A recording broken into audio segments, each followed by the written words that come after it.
Okay, I've got it. Okay, we're recording, Phil. You can go ahead. Will the meeting of the Planning and Zoning Commission for Wednesday, April 15th, 2020, please come to order? For the benefit of all of us, as this is our first time hosting a virtual planning and zoning meeting, our procedures will be as follows. When you first enter the meeting, you will be in a virtual waiting room until the meeting host admits you, which will take approximately 5 minutes prior to the posted start time of the meeting. Please be aware that your camera, if you have one, and your microphone will be muted by the meeting host when you enter the meeting. You can turn on your camera at any time so you can be seen by others when and if you choose. In order to run an efficient and orderly meeting in this new virtual environment, unless stated otherwise by the chairman, during the meeting host will keep everyone other than the commission members muted. You will still be able to hear everything said by the commission members, even if you are muted and or your camera is not on. There will be the opportunity for public comment during public hearings, at which time public participants will be unmuted. The secretary will read the legal call of the meeting as published according to Governor Lamont's Executive Order 7B. During the public hearing, the applicant will be invited to present the application, explaining to the commission and others present what is being requested. The meeting host will share all related documents on the screen as needed. In addition, all applicants and supporting materials for each application on the agenda are available through the public meeting calendar page on the town website, www.ci.guilford.ct.us, and also through a direct link on the Planning and Zoning page. Comments of town agencies will be read for each application if there are any. There will be clarifying questions from commissioners. Then there will be an opportunity for clarifying questions from the audience. Please raise your hand through the Zoom platform and wait to be called on and unmuted. Should this feature malfunction, send a chat to the commission asking to be called on. First, those who wish to support the application may come forward. Second, those who oppose the application can come forward. As this is a public hearing, it must be recorded. It is necessary for speakers to identify themselves, stating their name and address. The applicant will then have the opportunity to address any questions or concerns raised by the public or commissioners. Once the public hearing is closed, the applicant is free to leave or remain for the balance of the public hearing and the regular meeting, during which the commission will try to reach a decision on each application. Each applicant will be notified in writing as to the decision of this commission and has the right to appeal to Superior Court if desired. Decisions of this meeting are available the day after the meeting by calling the Planning and Zoning Office at 203-453-8039 or by emailing planning.zoning@ci.guilford.ct.us after 9 a.m. All actions taken tonight by this commission will be by roll call. All commissioners and staff will identify themselves for the recording before speaking. Seated this evening are the following members. I'm Phil Johnson, Frank DeAndrea. I don't know where he is on all of your screens. If you want to wave, Frank. Jamie Stein, Scott Edmond, and Richard Wallace. There's a possibility that we might have Sean Cosgrove. Welcome to the meeting. Staff present this evening are George Krall, our town planner, Aaron Mannix, the zoning enforcement officer, Lisa Piombino, our recording secretary and planning and zoning administrative assistant. This meeting is being recorded via Zoom platform and will be made available on the town website for viewing. The secretary will now read the legal notice. As the secretary is not here, I'd ask Richard if you have it. I do not have it. I will then throw it to Scott. Put that right on. No problem. And share that to our screen. Notice is hereby given that the Guilford Planning and Zoning Commission will hold a public hearing on the following applications on April 15th, 2020 at 7:30 p.m. Due to the COVID-19 situation, this meeting will be conducted through a web and phone meeting only. Attendees are advised to not go to the regular community center location because a physical meeting will not take place. Link to the meeting will be posted on the town's website, www.ci.guilford.ct.us. Stephen Ryatt, 113 Whispering Woods Road, map 125, lot 7-13, zone R-8, special permit for accessory structure over 750 square feet for construction of a 1,200 square foot detached garage. Mark Knapp, 94 Great Harbor Road, map 7, lot 7, zone R-1, special permit and coastal area management to build a new home on a lot less than 10,000 square feet. Camp Surfside LLC, 299 Old Sachem's Head Road, map 4, lot 9A, zone R-5, coastal area management to construct stairs to access Pier. Green Planet Development LLC, 376 State Street, map 74, lot 5, 4. Zone R5, special permit for affordable housing development, 8 dwelling units. Town of Guilford, Jacobs Beach, map 24, lot 6 and 9, zone R-3, coastal area management and site plan, installation of Splashpad and expansion of overflow parking. Guilford Agricultural Society, 111 Lovers Lane, Fairgrounds, map 40, lot 138, zone R-3, special permit to amend existing special permit regarding scheduling of events. Also a special permit to construct 4 additional pole barns. Copies of these applications are available for inspection on the town's website, www.ci.guilford.ct.us. At this hearing, persons may attend by either phone or web connection and shall be heard. Pursuant to the Governor's Executive Order 7B, any materials relevant to matters on the agenda, including but not limited to materials related to the specific applications, if applicable, shall be submitted to the agency in a minimum of 24 hours prior and posted to the agency's website for public inspection prior to, during, and after the meeting. And any exhibits to be submitted by members of the public shall, to the extent feasible, be submitted to the agency a minimum of 24 hours prior to the meeting and posted to the agency's website for public inspection prior to, during, and after the meeting.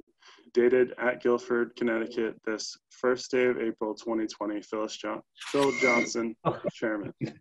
Thanks, Scott. First item is Mark Knapp, 94 Great Harbor Road, map 7, lot 7, zone R1, special permit and coastal area management to build a new home on a lot less than 10,000 square feet. So Mr. Chairman, I do see that I did receive a request to table the public hearing from the property owner, Mark Knapp, although I do see that he is here at the meeting. So I will unmute him just to confirm that this is still his desire. Mark, can you hear us? Yes, can you hear me? Yes. Is this still your desire to table the public hearing from tonight? Correct. Okay. I just wanted to confirm that. So then we'll table that until you're looking for after the May zoning board of appeals application. Potentially after the ZBA application. Correct. Okay. So potentially we would be looking to table this application to the June 3rd meeting of planning and zoning. Technically to continue the meeting until then. Oh, have we opened it? No. Okay. The applicant's requesting to table it. Okay. Oh, Scott, would you like to make a motion to table to, what was the date again, Aaron? June 3rd. So moved. Second. Okay, roll call vote. Sean, you can just give me a thumbs up if you like. Okay, thank you, Sean. Richard Wallace. Yes. Thank you. Jamie Stein. She's muted. She's muted. She says, I can't, what? She muted herself. Oh. I can't unmute me. But okay, give me a thumbs up if you're okay with tabling. Hold on, Jamie. There you go. How about now, Jamie? Mute myself. There you go. Okay. Yeah, for some reason, I'm sorry, it wouldn't let me unmute this time around. But we're good now. I'm gonna Okay. Frank. Yes. Thank you very much. And I will also vote yes. That's a unanimous vote. It is tabled to Yes. June. All right, next item. Stephen Ryat, 113 Whispering Woods Road, map 125, lot 7-13, zone R8, special permit for accessory structure over 750 square feet for construction of a 1,200 square foot detached garage. Okay, Stephen, are you here with us? Yes. Okay. would you like me to show your plans here? Sure. Okay.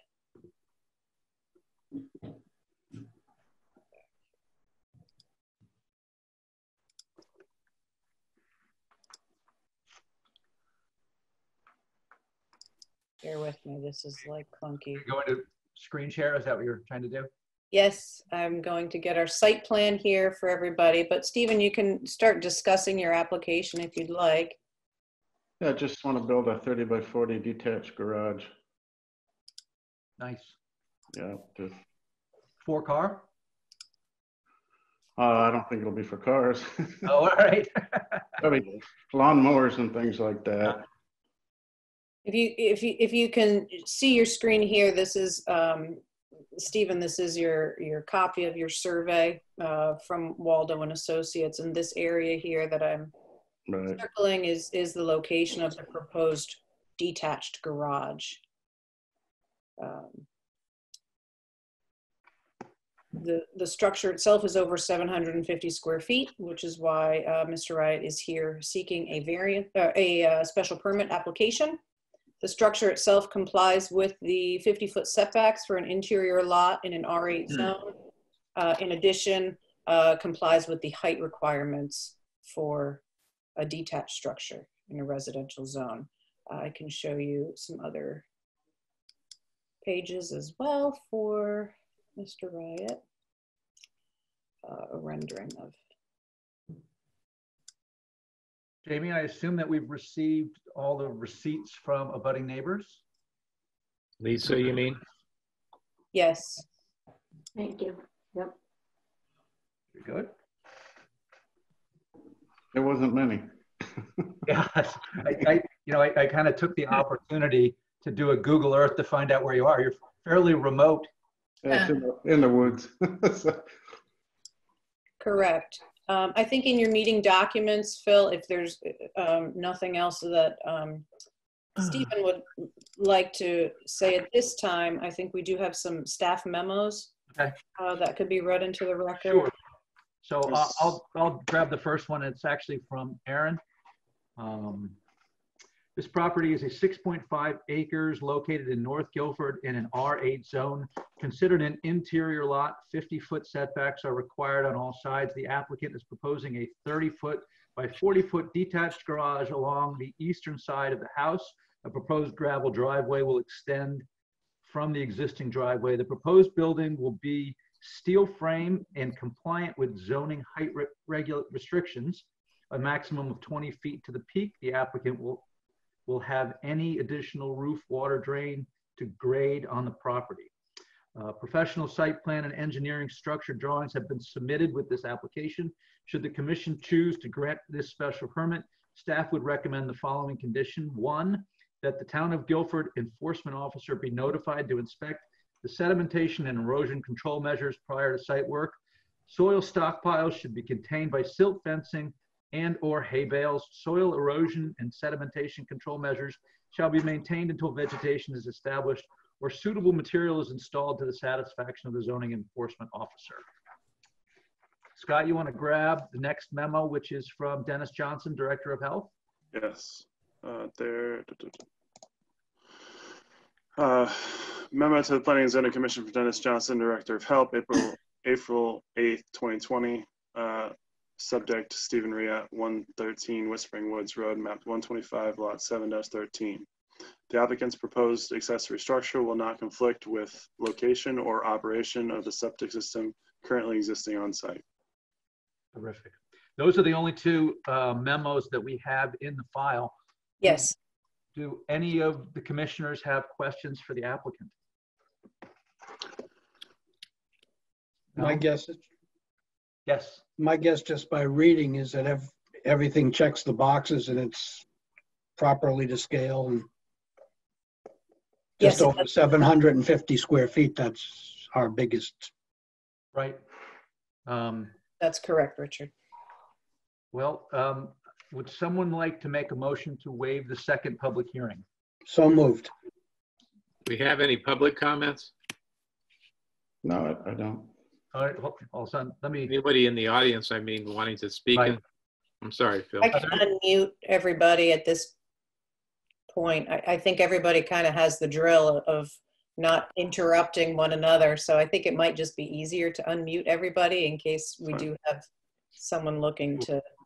Then let me kind of follow the official script.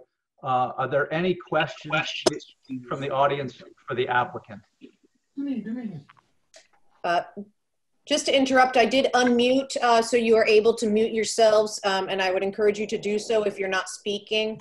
But at least this way you can be able to interject and ask the commission to ask a question or to speak for or against an application. Would anyone like to speak in favor of this application? Would anybody like to speak against this application? Okay. Well, I mean, not controversial, which is always nice. Would one of the commissioners like to make a motion to waive the second public hearing? Richard did. Yep, I'll second. Are you done? Quick roll call vote. Sean, are you okay with waiving the second public hearing? I am. Thank you. Yes. Scott, are you okay with it? Yes. Thank you. Richard? Yes. Thank you. Jamie Stein? Yes. Thank you. Frank DeAndrea? Yes. And I am also okay with waiving the second public hearing. So we will come to a decision on this tonight. There is a proposed motion. Voted the Guilford Planning and Zoning Commission approve a special permit. Excuse me, Mr. Chairman, a motion to close the public hearing? That sounds good too. Second. All right, quick. Sean, are you okay with closing the public hearing? I am. Scott? Yes. Richard? Yes. Jamie? Yes. Frank? Yes. As am I. Good. Then why don't we quickly, I'll read in the proposed motion and then we can Some proceed people are there. in really formal looking offices. And then that one guy looks like he's in his garage. We might want to go back to mute.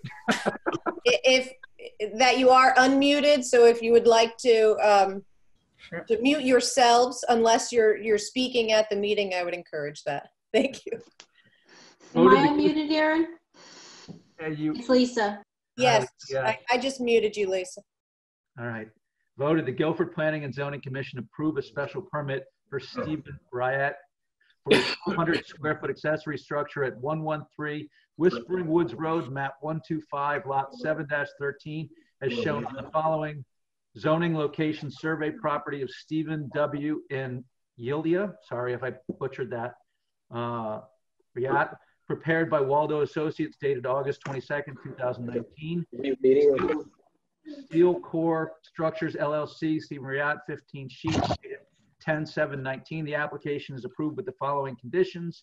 There are none. This application is approved based on a finding that it conforms with the zoning code. The special permit is effective on April 24th, 2020.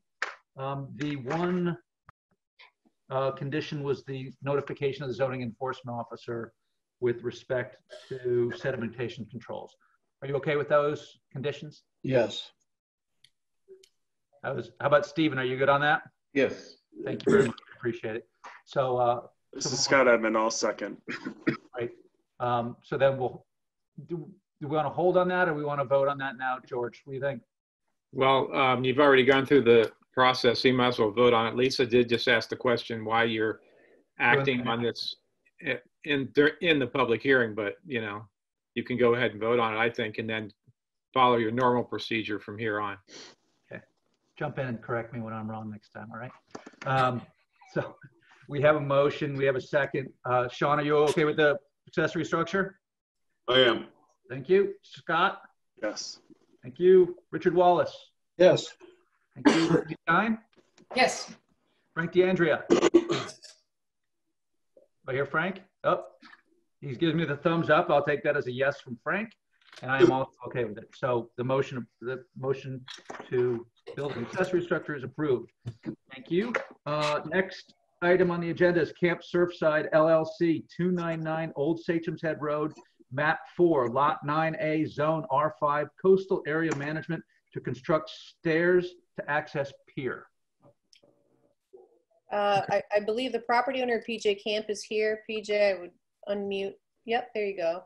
Hi, Aaron. Hi, everybody. Nice to be here. How you doing? Hi, Hello, PJ. Hey, PJ. And your attorney is here as well, Frank. Yes, yeah. Hello. Hey, PJ. Yeah. So here, everybody. I'm asking for permission to build a set of stairs to a new pier and dock that was approved by the DEEP. And Aaron, I do have the drawings that I can screen share with everybody. Well, here, let's see. Would this be sufficient? Yeah, that's a great one. PJ? Yeah, that was the one I was going to pull up, but you did all the work for me. So, so this what we have here, if you can see my cursor, can everyone see my cursor going in a circle right now? Yep. No, so your screen is not enabled. Although this is the portion here that is being requested, correct, PJ? That's right. And so let me just explain what we have. So I constructed a new house here over the past couple of years. And we also got DEP approval to construct a new pier going out and a ramp and then a floating dock at the end. That is, there's quite a large elevation change between where the sort of that top of that stair is and then ultimately dock. So we do need to add a flight of stairs. I thought these stairs would be part of the DEP approval process, but it falls outside of that because it's, above the water line, I guess, so high. But we do just, and so that's why we're here. The stairs will be made out of the same material as the dock itself, which is Ipe, treads and risers and railing posts. There'll be stainless steel cables between. The stairs are 11-inch treads with 7-inch risers. And we do have 2 landings, one in the middle and one at the bottom, attaching to the pier itself. What else can I tell you? There is an existing set of stairs. You can see it to the left there that are quite antiquated. They were probably built in the 40s or 50s. They're concrete and they are quite in bad shape. They lead down to a concrete dock that was pre-approved from many years ago. Those are to be abandoned. And this new stair that I'm describing tonight will take the place of those. Those are not safe, the current stairs, and they're quite a mess. So that is why we're here tonight. Great. There are several letters that we need to read into the record, so I'll start and then I'll throw one back to Scott. This is from Kevin McGee, our environmental planner. RE Coastal Area Management Review, Camp Surfside LLC, 299 Old Satcham's Head Road, Guilford, Connecticut, 06437. Assessors Map 4, Lot 9A. The application is for the construction of an access stairway and pier for residential dock. The applicant has received permit number 201-83557-SDF from the Connecticut Department of Environmental Protection for the construction of the dock and pier along with an Army Corps engineer approval. The proposed work has a minimum impact on the coastal resources as long as erosion control measures are properly maintained. In order to make sure that the coastal resources are protected, the contractor should inspect the site daily to make sure that all construction debris has been properly disposed of. There's also a memo from March 10th, care of Kevin McGee, environmental planner. Dear Commission, from Carol Zemansky. Dear Commissioners, thank you for referring this coastal site plan review received February 28th, 2020 to us for review and comment. Project description. The subject property is a waterfront lot of 0.78 acres and is zone R-5. The applicant proposes to construct a 4-foot wide by 30-foot long access stairs to a CT DEEP approved dock on the upland of the site. Coastal resources on this waterfront site are significant and include beaches and dunes, coastal waters, intertidal flats, coastal hazard area, rocky shorefront, and shellfish concentration area. State permits. The applicant has received a permit from our office for a new pier, ramp, and float, 2018-13557-SDF. The proposed stairs are located on the upland of this site. Conclusion, we hope that these comments were helpful to the Commission pursuant to CGS Section 22A-110. We request that these comments be read into the record at a public hearing for this application. If we can be of further assistance to you in this or any other coastal management or Long Island Sound related matter, please feel free to contact me, Carol Zamansky. Thank you. Any questions from commissioners? I have a question. This is Scott Edmond.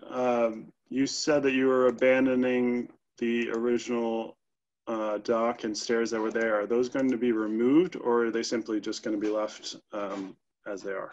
Well, the dock the dock remains, and it's in good shape. That access stair that's not in good shape. I think what we'll do, just because to remove it would be a ton of work. I think the plan is simply just to leave it there, and it wouldn't be used. Any other questions from commissioners? Aaron, were there, this is Jamie Stein, were there other drawings, relevant drawings there in that screen share that we had? Sure, all of the documents, I can share all of them. Is there a particular? No, I just wasn't sure if they're showing us something that we should be concerned with, or they were just submitted with the. You mean the stairs that are remaining? Yeah, I'm sorry. It might just be a function of the screen sharing. I just thought that that we were actually seeing a suite of drawings rather than just. So yep, I could go through them if you'd like to see all of them. This is the first sheet, our cover, a location. I see. Site is here. This was all included in their deep application for their dock. These, so this is the existing pier. This is the new, or this is existing, and then the new came out, and the new stairs were coming in this area here. Okay. These are the existing stairs that will be abandoned. So you can see this is the proposed here. Got it. To help traverse that grading here. Yeah, that's helpful. That's a good one. Thank you. You can see that. But yes, I'm sorry. I can. No, that's okay. Thank you. Sure. I got one. Yes, Richard. Any demolition, will that be new permitting, or is that? If that's those all to DEP. were to be removed, correct. Though if PJ is looking to remove those stairs, that would be a coastal application, depending on the grading and the disturbance. We would need to see some erosion controls in there for sure. But as PJ's indicated, that they are not going to be removed at this time. Okay. Any other questions? As this isn't we have to open this up for public comment or not? It's just yes, this is a public hearing. So are there any questions from the audience? Would anybody like to speak in favor of this application? Would anyone like to speak against this application? Okay, with no objection, would someone like to make a motion to close? This is Scott Edmond. I motion to close public hearing. I'll second that. Very good. Roll call vote on this quick. Sean, are you okay with that? I am. Scott? Yes. Richard? Yes. Jamie? Yes. Frank? Yes. And I am also fine with that. So with a motion and second, we will close the public hearing for Camp Surfside LLC. Thanks, everybody. Thank you very much. Thank you, Mr. Johnson. Thank you. Thank you. Next item is Green Planet Development LLC, 376 State Street, map 74, lot 5, parentheses 4, zone R5. Special permit for affordable housing development, 8 dwelling units. This is a continuation from our last public hearing. Correct. Which I believe was the 4th of March. Yes. Yes, it was. Yes. I actually took the time today to watch that on GCTV, so I'm up to snuff, I think. Great. And Chris Widmer is here. We'll unmute Chris. Can you? Hi, Chris. Good evening. How are you today? Chris Widmer. I'm from 94 State Street here in Guilford. Here representing Green Planet Development LLC. Just to refresh people's memories, this is a development on a parcel of land that sort of abuts 95 on the north side on State Street. There are 9 acres involved in the rear, in lot 4, which is the rear lot of this property, and we are proposing to build 8 1,300 to 1,600 or 1,700 square feet cottages that will be sold to income qualified families. Share your screen here, Chris, to give a brief overview, if you could.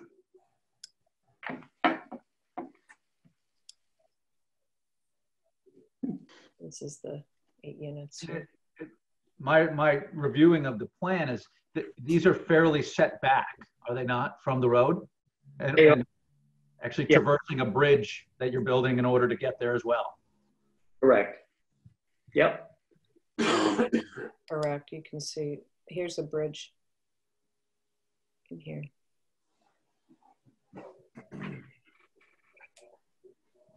How many feet is your driveway, Chris? Can you speak to that, how far setback this property is? Say it's probably 600 feet, 700 feet.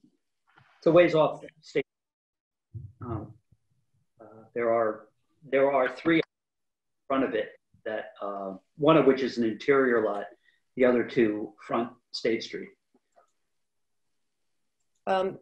Chris, perhaps you'd like to provide the updates from the last, what's changed since the last public hearing, or how you've addressed any of staff's questions or comments from the last meeting, and your proposed changes with the well house. Okay. At least that can get everybody to speed here.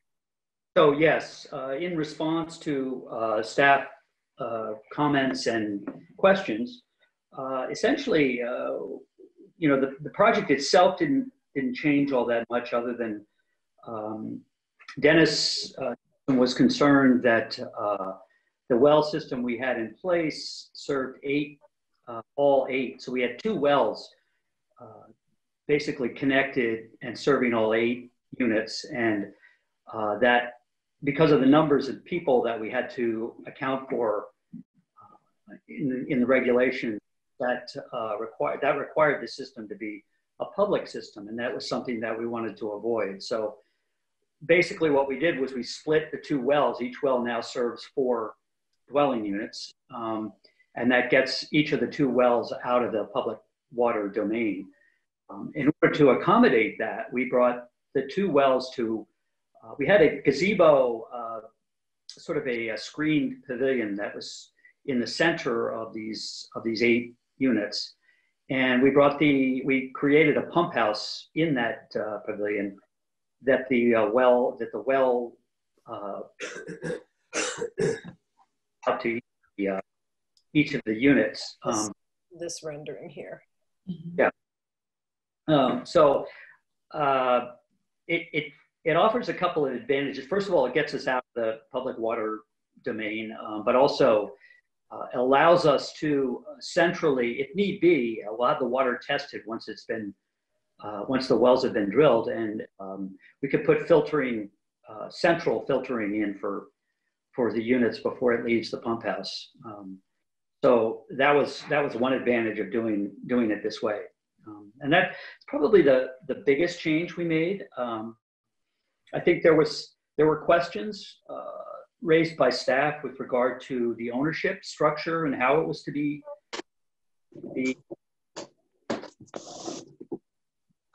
over the long haul. And we're still working somewhat on that. We've been talking with the Litchfield. We talked a little bit about the idea of a community land trust, which would essentially own the land under the dwelling units. And we've also been talking to the Litchfield Housing Trust, which is pretty much of a model that we'd like to replicate. So I think that as far as I know that Aaron had mentioned before the idea of any kind of changes to the units, and I want to emphasize that we're designing these units very much in keeping with the land, and we're trying to make it as environmentally sensitive as possible. And we are the condominium association, which will ultimately be the ownership, will be people won't be allowed to make any changes to the exteriors of the dwelling unit. So that's one thing we were sort of adamant about that. This is, so Aaron's showing you the letter that we sent back to Aaron with regard to income levels of the folks that live there. The income levels range from 51,968 to 92,800. And that'll be the range of people that would be homeowners in this.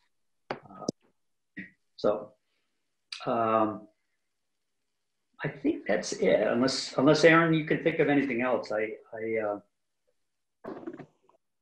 No, I think that was from a zoning standpoint, those were my concerns. What would be the bulk standards for the property in which you've identified they would be following the R5 PRD standards? And then again, how the affordability was determined and what your mechanism for preserving that affordability. Staff had recommended a minimum of 30 years for deed restrictions, and you're proposing here in your letter a 50-year minimum for affordability compliance for that. So I think that would be wonderful. I assume that's index-based? Like it'll go up at some prescribed level? That's right. I mean, the HUD adjusts their income levels annually, depending on what the income is doing in that particular geographical area. So yes, they do go up. To my knowledge, they've never gone down, but so they go up annually, and it's essentially probably inflation driven, but consumer price index or something to that effect. Yeah. Okay. I did note that there were several letters that were read into the record at the last meeting, including one from Janice, so we don't need to read that again. And there was one from Aaron, we don't need to read that again. I don't know whether or not the letter from Dennis Johnson was read into the record. Do you have any? It's dated April 8th, so it's not. So I think everybody, excuse me, I think everybody updated their memos to reflect any changes that may have occurred, although I'm not sure there were, if anything, Dennis would be touching on the well. Aaron, can you unmute George, please? How did George get muted? I'm sorry, I'm looking at files and. Let's see if I can help that. Okay, George, gotcha. Hold on. This is so clunky. Okay, George. Sorry. I muted myself because there was some background noise here, and then it sort of automatically, I couldn't get back. Yeah, it doesn't let you get back in. Okay.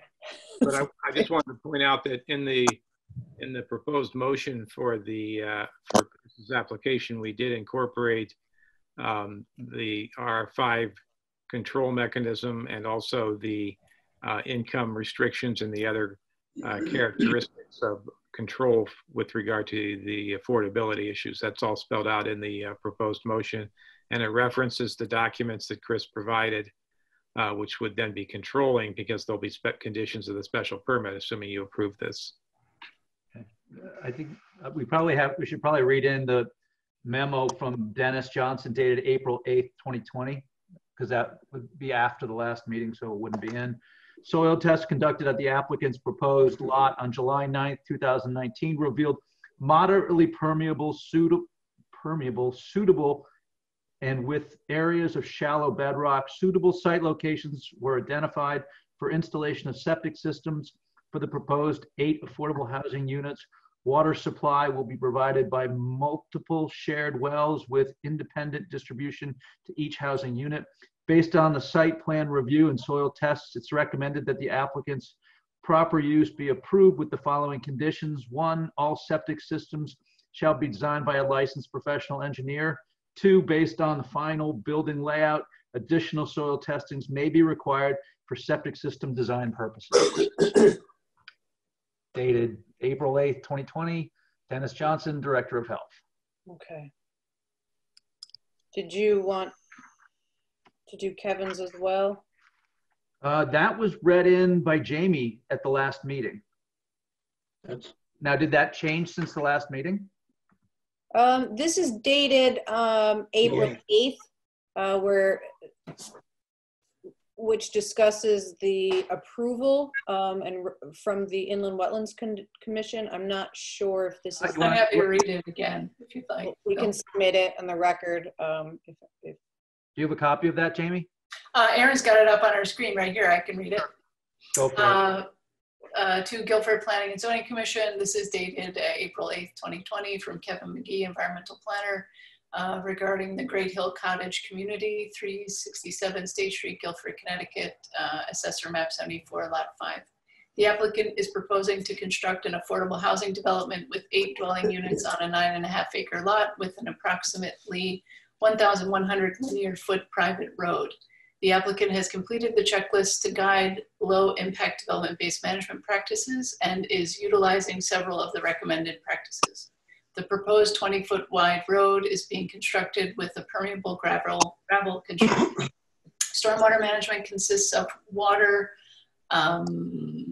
quality swales and detention basins, roof leaders discharge to subsurface infiltration systems. The plans for the project have sedimentation and erosion control procedures that are in compliance with 273-97B, subsection 6 of the zoning regulations. Clearing for the private road sight lines with State Street will require the removal of trees within the town right-of-way. The property contains a pond and inland wetlands. The Guilford Inland Wetlands Commission at its January 8th, 2020 meeting voted to approve a regulated activity for the construction of 8 2- and 3-bedroom private residences, shared wells and septic system, 20 parking spaces, associated landscaping, a community garden area with a screened pavilion, and access driveway with a bridge over an existing stream within 100 feet of wetland review zone with conditions. Recommendations for conditions of approval. Number 1, the Town of Guilford zoning enforcement officer should be notified to inspect the sedimentation and erosion control measures prior to site work. Soil stockpiles should be contained by silt fencing and or hay bales. Soil erosion and sedimentation control measures shall be maintained until vegetation is established or suitable material is installed to the satisfaction of the zoning enforcement officer. Number 2, any trees being removed from the roadway sight line within the town right-of-way be noticed for removal by the town tree warden. Number 3, a licensed engineer shall inspect the installation of the pervious driveway and stormwater management basins. The engineer shall provide a letter to the zoning enforcement officer certifying that they have been installed according to plans. Number 4, to assure future compliance of the stormwater management system in accordance to section 273-75F of the zoning code, a written maintenance and operation manual for all the stormwater management systems located at the subject site. The manual should provide provisions for yearly inspection, maintenance of the stormwater system, and yearly reports to the town engineer. The maintenance schedule should include, but not be limited to, weekly, monthly, and quarterly inspections of the catch basins, the removal of accumulated material, non-native invasive species in the swales, and energy dissipators. The maintenance plan needs to provide a statement that the stormwater management plan will be reviewed annually so that inspection/maintenance requirements may be modified and that any changes to the plan will require the approval of the town engineer. B, an as-built drawing of the completed stormwater system prepared in accordance with section 273-75F stormwater management subsection 6, parenthetically construction. And C, the applicant shall file a maintenance covenant on the land records as required by section 273-75F stormwater management subsection 7, parenthetically maintenance covenants of the town of Guilford zoning code. Thank you. Are there any questions from commissioners for the applicant? Are there any oh, hi, Richard. Okay, so I got a question for Aaron. Yes. In your memo today, that I read this morning, there was something about your concerns about the lighting. As a potential condition, correct. That all lighting proposed for the site would be night sky friendly and full cutoff, and that detail sheets would be provided prior to building permits. Yes, that would be something I recommend as an added condition. Chris, is that acceptable? Absolutely, yeah. Our landscape architect specified that is night sky friendly, so we're fine with that. Terrific, thank you. Are there any other clarifying questions from the audience or from commissioners? Yes, Jamie. Yeah, I do have one. Thank you. This is Jamie. Chris, you had mentioned a land trust and a house trust. Did I get that right? Is there a significant difference between the two? Yeah, I think they're one and the same. So okay. What we would like to establish in Guilford is a community land trust, which would allow us to, I mean, our goal is to do sort of more of this type of housing, so more right. home. And I referenced the Litchfield Housing Trust, which is essentially a community land trust only in Litchfield. And that's the model that I really, it was recommended by the state that we look at their model and try and replicate that if possible. So they're one in this. Okay. Any other clarifying questions from commissioners? Would anybody in the audience like to pose a question to Chris Widmer regarding this project and this application? Would anybody like to speak in favor of this application? Okay, next question. Would anyone like to speak against this application? With no additional comments from the public, would someone like to make a motion? I noticed that. I got one. Sam Garrett's is in the meeting. Got it. He's the chairman of the Safe Streets Task Force. And he has a comment that's sort of tangential or parenthetical to this application. I think it has to do with the mission of his commission and the desire to have a pedestrian connection from this property to the center of town. Sam, you're unmuted, so you should be able to speak at this point. Right, and I just want to start off by apologizing because this is my first rodeo. So at our last Safe Streets Task Force meeting, George had mentioned that it might be useful for us to provide a letter.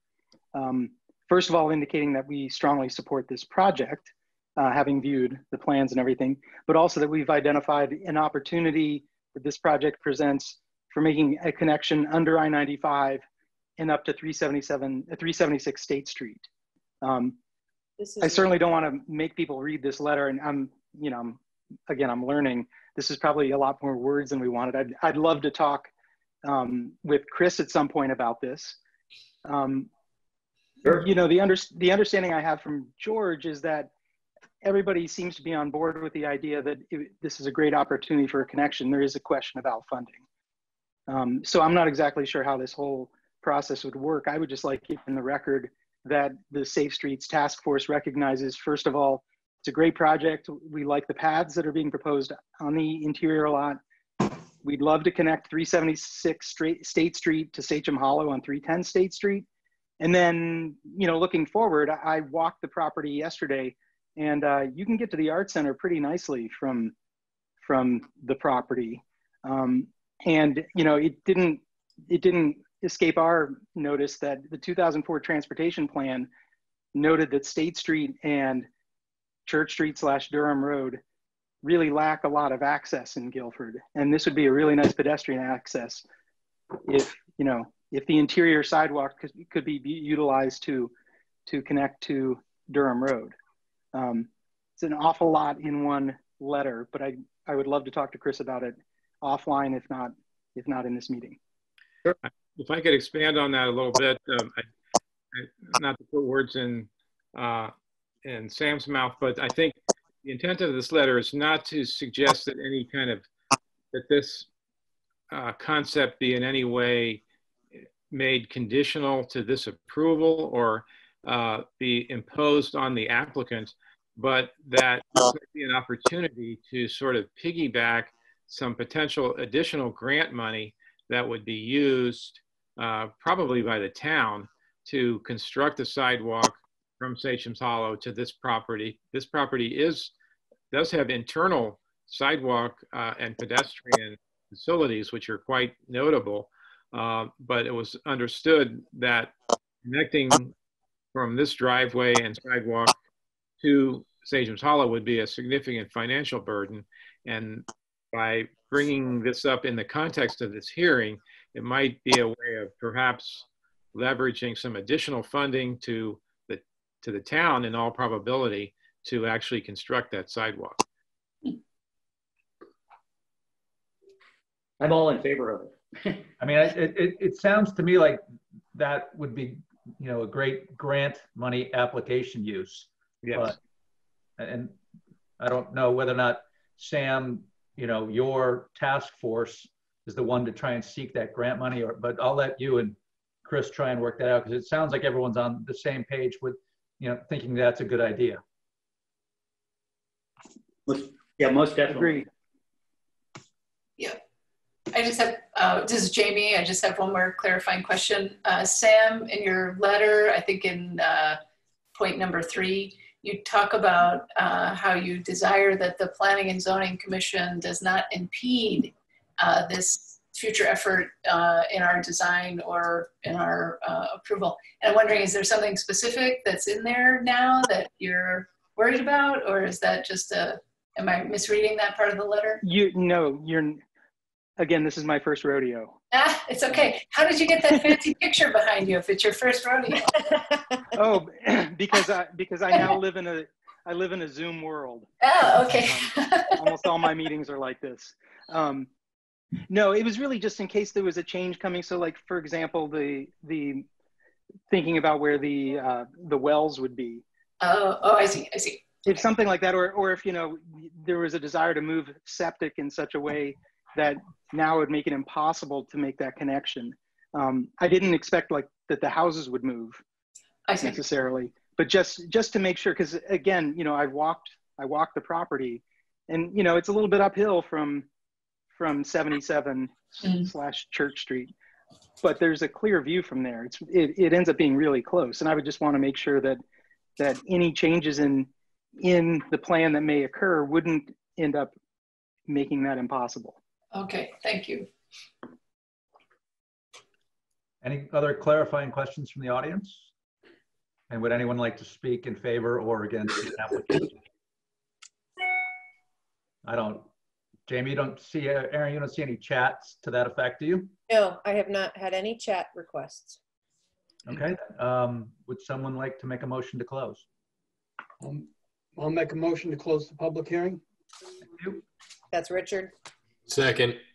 Frank. Quick roll call vote. Sean, are you okay with closing? I am. Scott? Yes. Richard Wallace? Yes. Jamie Stein? Yes. Frank DeAndrea. Yes. As am I. With that said, the motion carries, and we will close the public hearing on this one. Next one, Rick, I believe you're up. Town of Guilford, Jacobs Beach, map 24, lot 6 and 9, zone R3, coastal area management and site plan, installation of a splash pad and installation of overflow parking. You're on. Well, can everybody hear me okay? Yes. Yes. All right. Well, hello, everybody. It's an interesting meeting this way, and glad we're all getting together and everybody's doing well.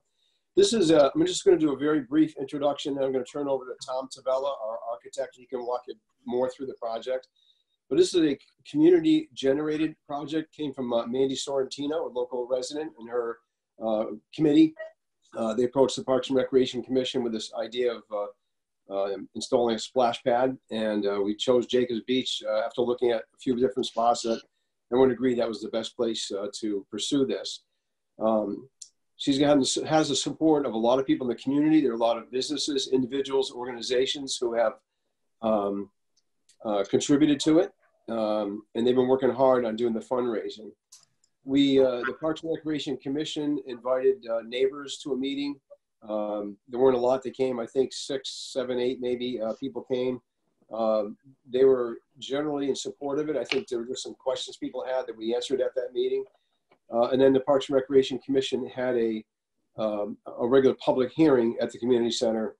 Again, not highly attended, but the ones who came all spoke in favor. One just had some questions, and nobody specifically said they were against the project. Then we also went to the Design Review Committee, and they unanimously supported it. The parking, Tom will talk a little bit about the parking. The parking it's part of the project, but it's not really part of the splash pad. We need parking there anyway. You know, we need overflow parking. We know that the grassy area beyond the parking lot it's not unusual on a typical Saturday or Sunday for that the parking lot, and then the grass area to be full. And then when we have big events there, like our Summer Sizzler or any other, the Soccer Fest, when they have their picnic down there, there's clearly a need for more parking. So you'll see from Tom's presentation that we just basically want to extend the grass area just north of the pavilion to have some more parking there. And it's going to remain as grass. Last year we put up some caution tape and stakes to sort of, you know, formalize, well, not formalize, but make an area to indicate there was some more parking over there. We want to make it a little more formal and probably put something like the wood barriers like we have there now. I guess they're 6x6s maybe, whatever those guardrail type wood guardrails we have, fencing, and kind of create that around that area to make it a little bit more formalized rather than caution tape and stakes, which don't look all that great. So with that, I'd like to, unless you have any questions of that part of it, turn it over to Tom Tavella, and he could give you more details about the actual design and what he's working on. Thank you. You there, Tom? We need to be unmuted. You need to unmute. I got Tom. Hold on. Okay. You love his background, by the way. It looks like he's standing at the beach. There you go. Tom, you should be live now. Excellent. Thank you very much. For the record, Tom Tavella, landscape architect and East Coast studio director for Schmidt Design Group. It's been a pleasure working with the committee on this. Aaron, do you have the PowerPoint or the PDF of the PowerPoint? Yeah, I probably do. That'll probably just make it easier to go through, and at least you have some decent pictures to look at. I feel like it's sunburn out here. I think. Yeah. I was asking, how come it's still light out where you are? I know. What time zone are you in? I'm on my West Coast. Is this what you're talking about? There was like a PowerPoint presentation that we did. I think we sent it over to you. All right, let's see. We got a lot of them.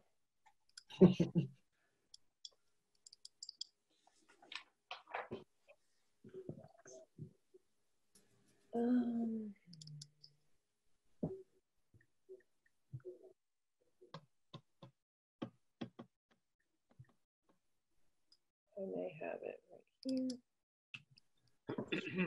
Support.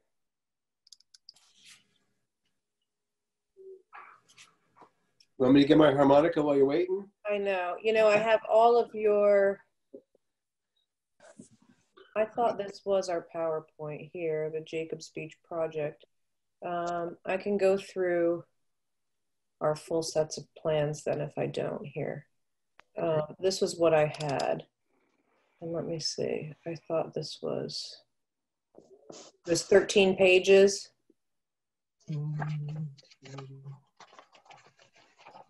It's actually 6. Okay, let's see. I apologize.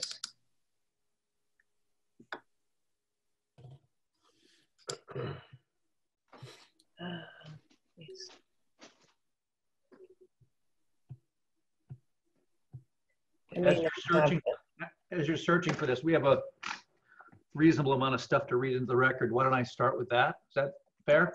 Sure. Okay. So this is from Kevin McGee, Coastal Area Management Review, Town of Guilford, Jacobs Beach, Seaside Avenue, Guilford, Connecticut. The Town of Guilford is proposing to construct a splash pad on the upper portion of the beach near the playground and expand the overflow parking area. Coastal resources at the site and adjacent to the site consist of developed shorefront, beaches, dunes, coastal hazard area, intertidal flats, tidal wetlands, shellfish concentration areas. The work will be conducted in a FEMA flood zone VE, EL14. The proposed expand parking consists of installation of guardrails to delineate parking areas, which will remain a grass area. Water from the splash pad will be captured in rain gardens, which discharges to underground infiltration galleries. The site plan provides for erosion and sedimentation control measures that are designed to protect against adjacent coastal resources. The work being conducted could have an impact on the adjacent coastal resources if erosion and sedimentation control measures are not properly maintained. In order to make sure that the coastal resources are protected during and after the construction process, I recommend the following conditions of approval. 1, the wood guide rail should be extended to include the area east and south of the proposed overflow parking area on the lawn adjacent to the pavilion. 2, the Town of Guilford enforcement officer should be notified to inspect sedimentation and erosion control measures prior to any site work. Stockpiles should be contained by silt fencing and or hay bales. Soil erosion and sedimentation control measures shall be maintained until vegetation is established or suitable material installed to the satisfaction of the zoning enforcement. No soil or sand should be stockpiled or disposed of on the site. Concrete slags should be properly disposed of off-site. From Kevin McGee, dated April 9th, 2020. Okay. Tom, I have all of your plans from Schmidt Group. If I do those individually, would that suffice for presentation for the pages? We'll just kind of make do here as we're with what the application is. So we've got the overall site plan. Do you want to start with this page? Or are you, is there a particular, are you looking more for landscape? No, just the overall for now, so I can explain the alternatives that we looked at. Okay, so this is good? Yeah, it's not up yet, but yeah, I'm sure it'll be good. Yeah, Aaron, we're just seeing the file folder, not the actual. Oh, sorry. All right, sorry, hold on here.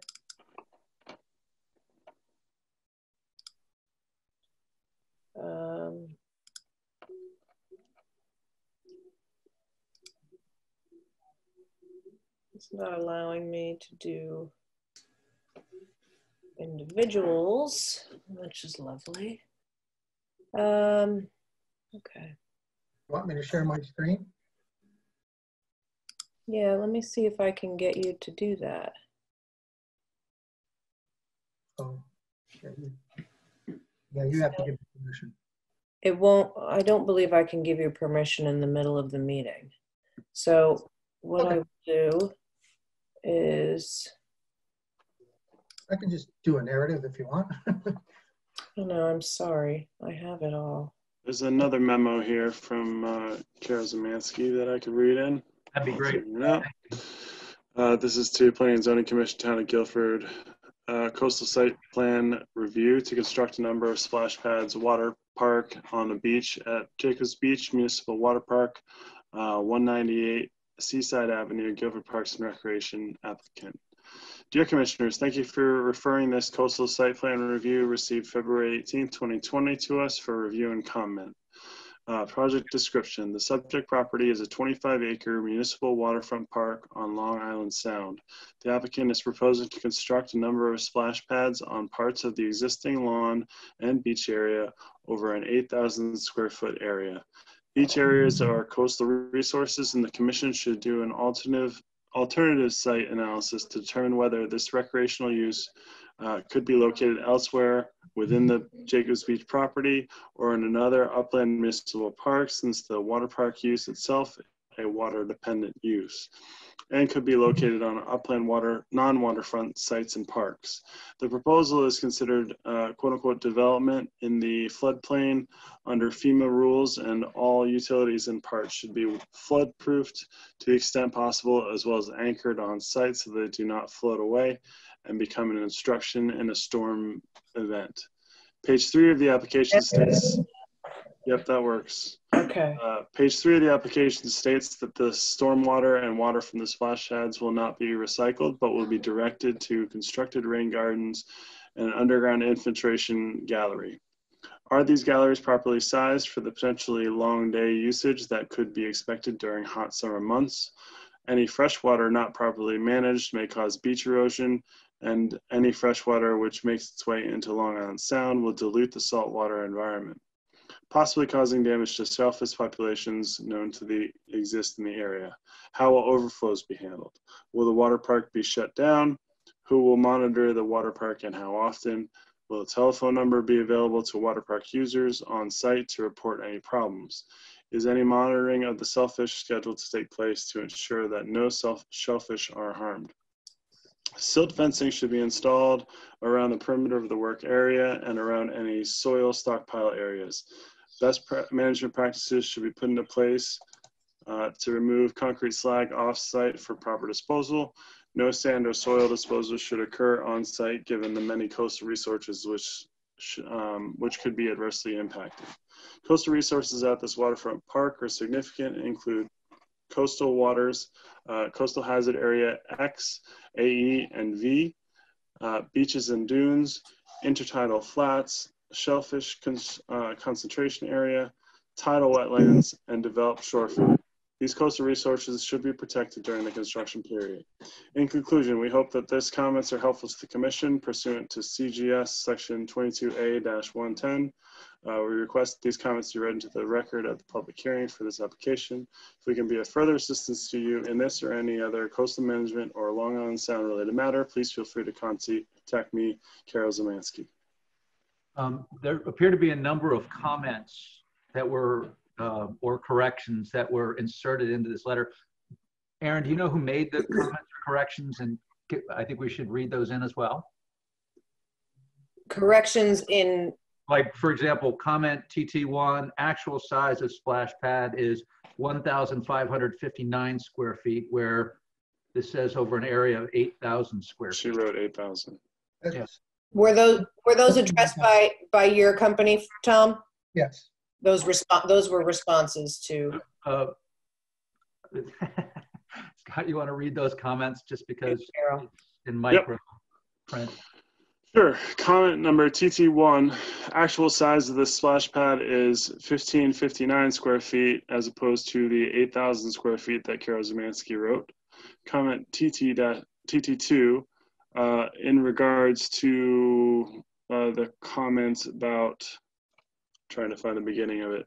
The comment was, beach areas are coastal resources. The Commission should do an alternative site analysis to determine whether this recreational use could be located elsewhere within the Jacobs Beach property or in another upland municipal park, since the water park use itself is not a water dependent use and could be located on upland non-waterfront sites of parks.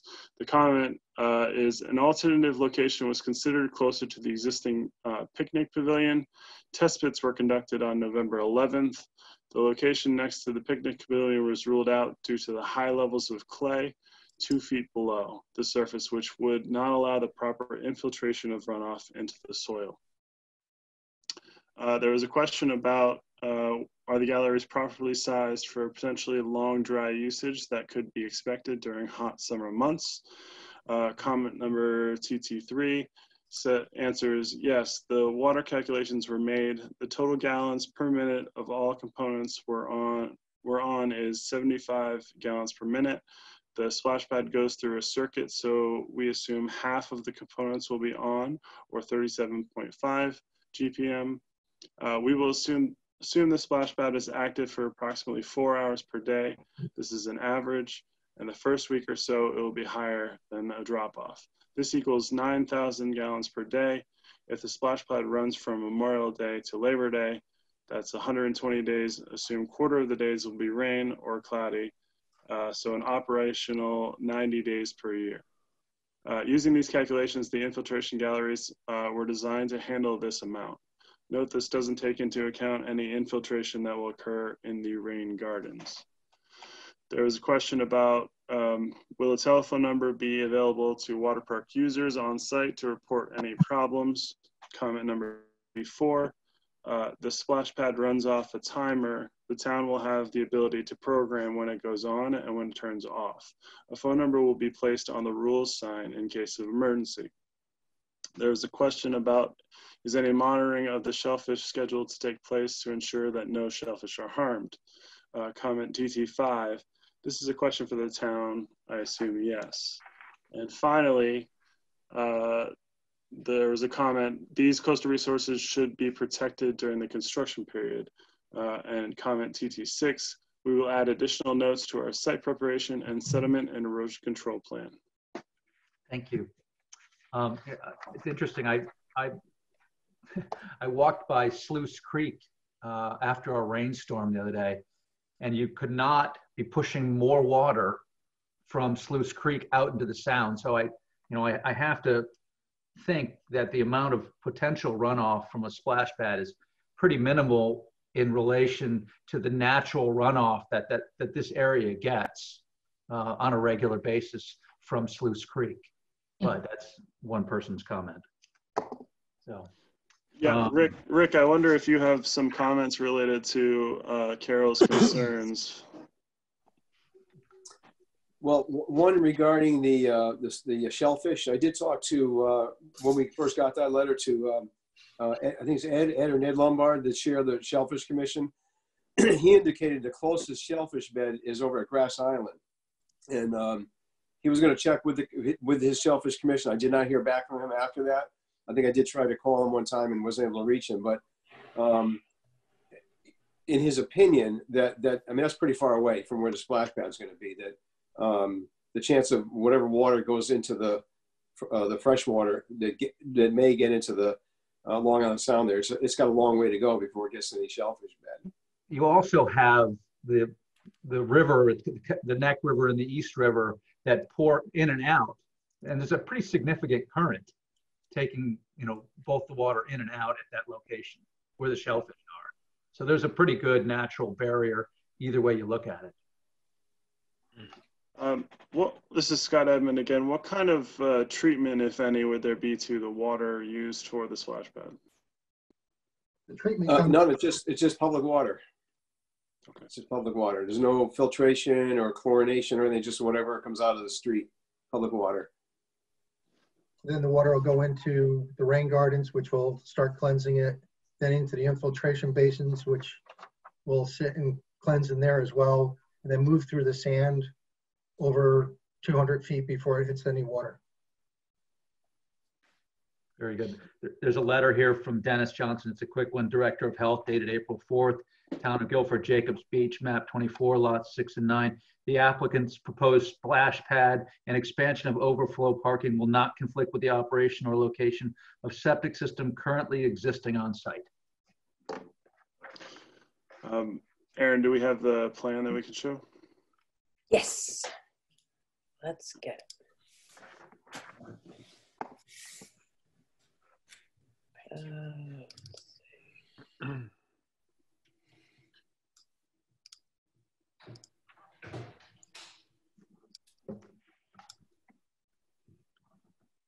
Does this work for an overview? That works for me. Okay. All right, just to give you to clue you in on it, you can see where the existing 67 parking spaces are. Like Rick said, the upper parking spaces that we're showing, they look kind of formalized, but they're really just painted on the grass. And then you see the dashed line behind them, which is the guide rail that would go in. And then based on Kevin's recommendation, we'll extend that if needed. We did 2 test pits on site, one by the pavilions, the existing pavilion.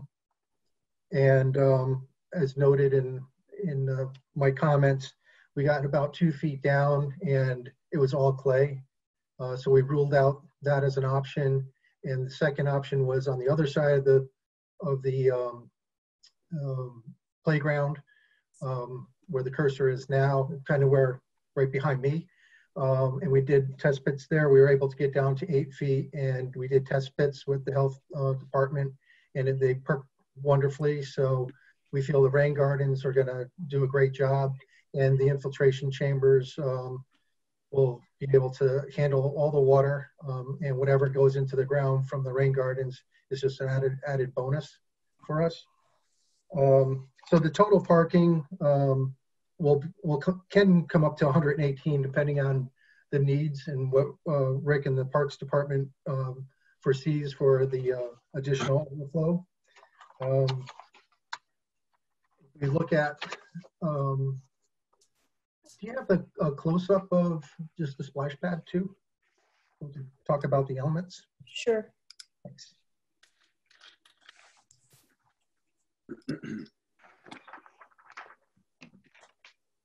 Oh yeah, and also on the clarification on the deep, it said a number of splash pads or water parks. This is a really intimate splash pad. It's only one. It's about 1,500 square feet. They got confused with the 18,000. That's the total area disturbance. But when we're done, it's going to be only about 1,500 square feet.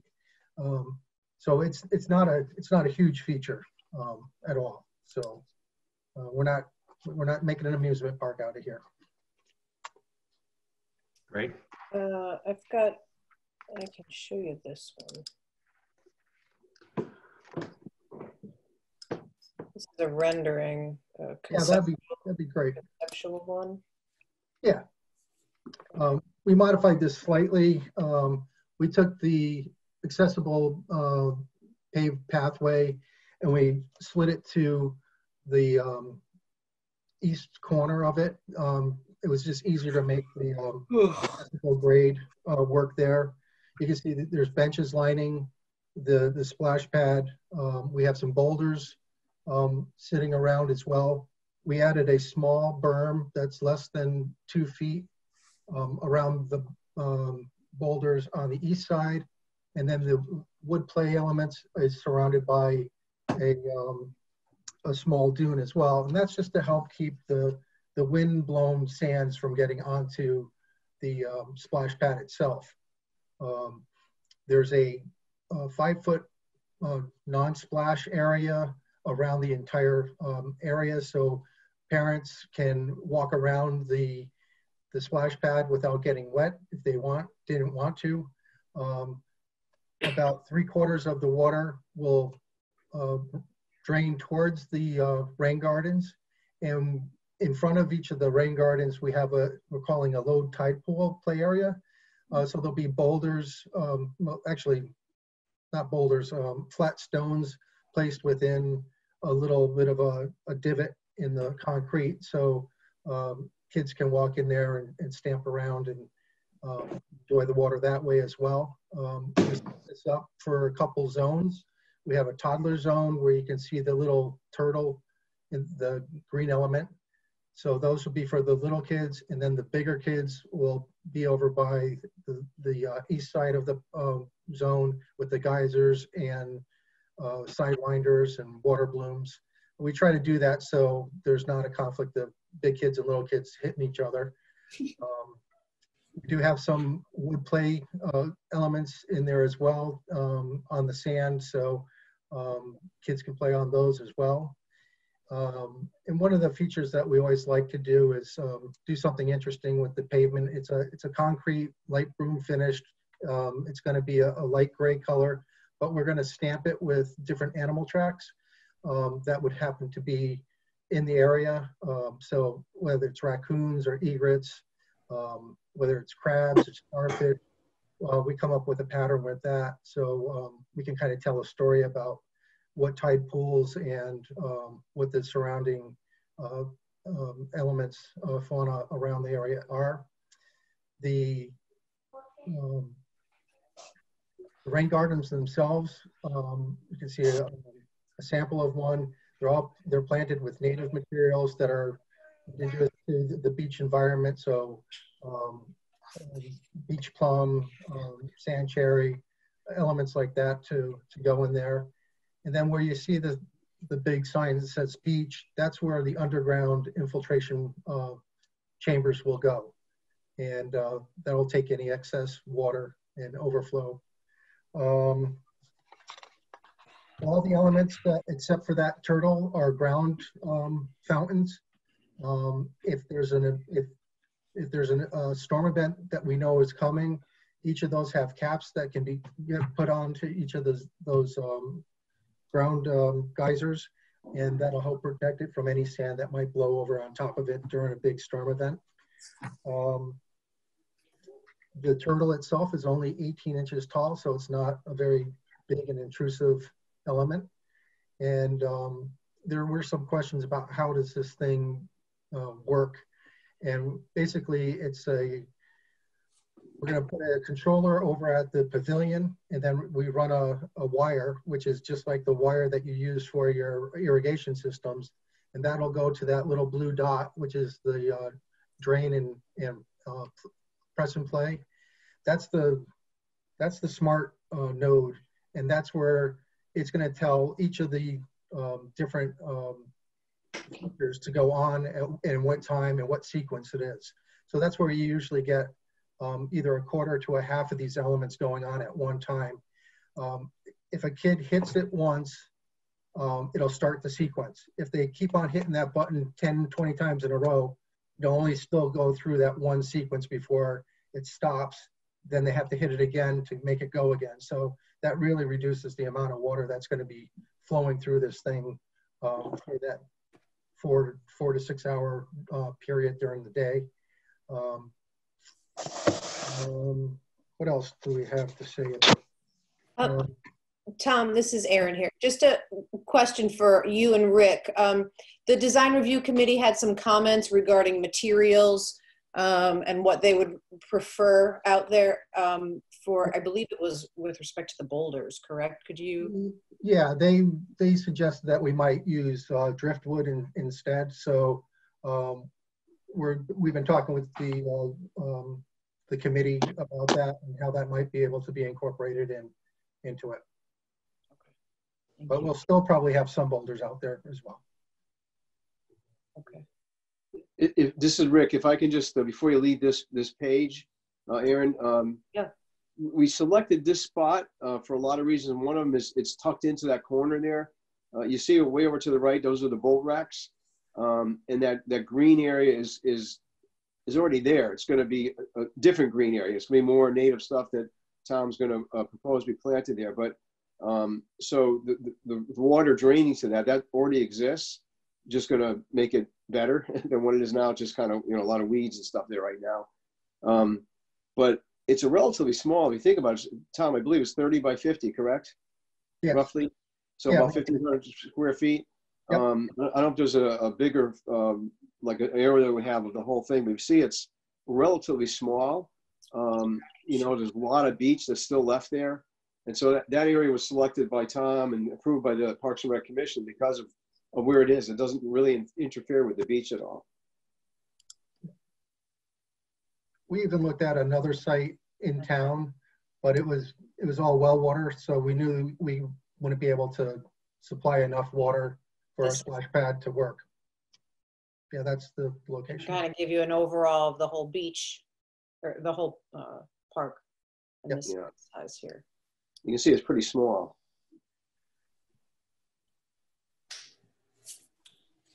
Any questions from commissioners? This is Scott Edmond. With the overflow parking, the existing lawn is gonna remain. There's nothing being done in terms of impervious or pervious. Nothing. No, nothing's going to be done. They use it for overflow parking now, for the most part. It's just not formalized.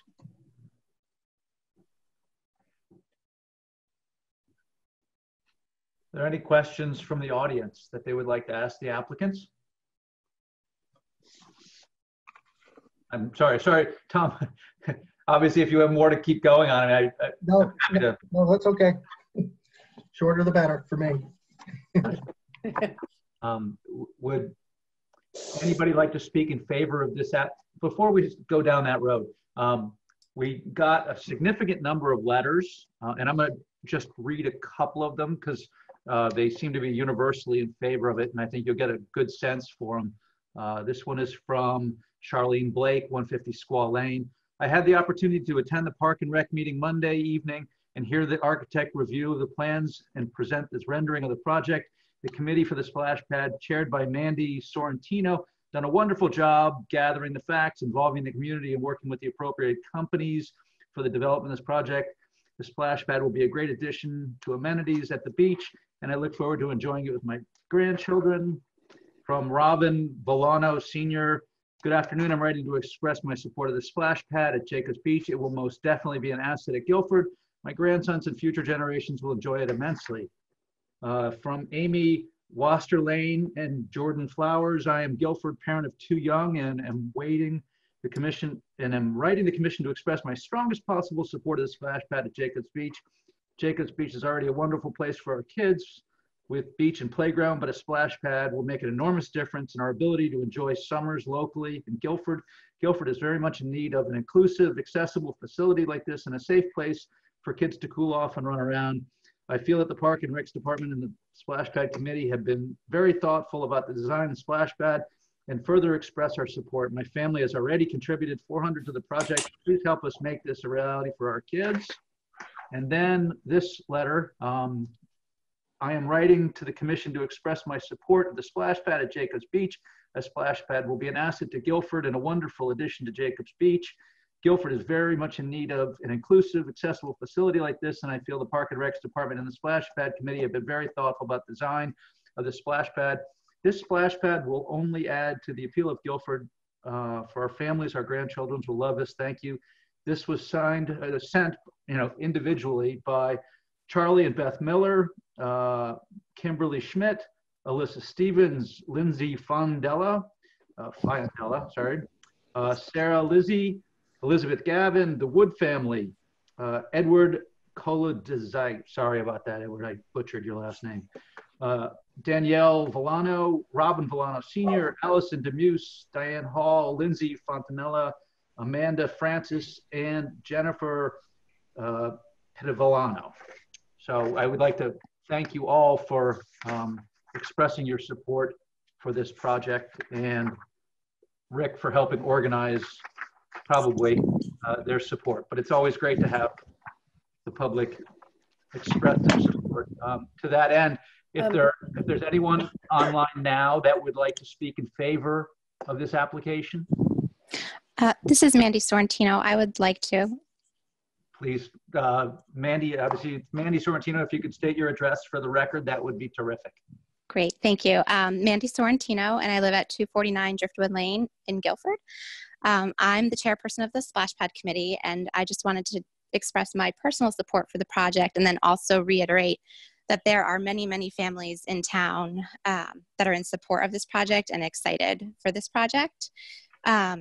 This was a project that our committee really carefully and thoughtfully designed, and we did so to accommodate all ages and abilities, including those with special needs and those with limited mobility.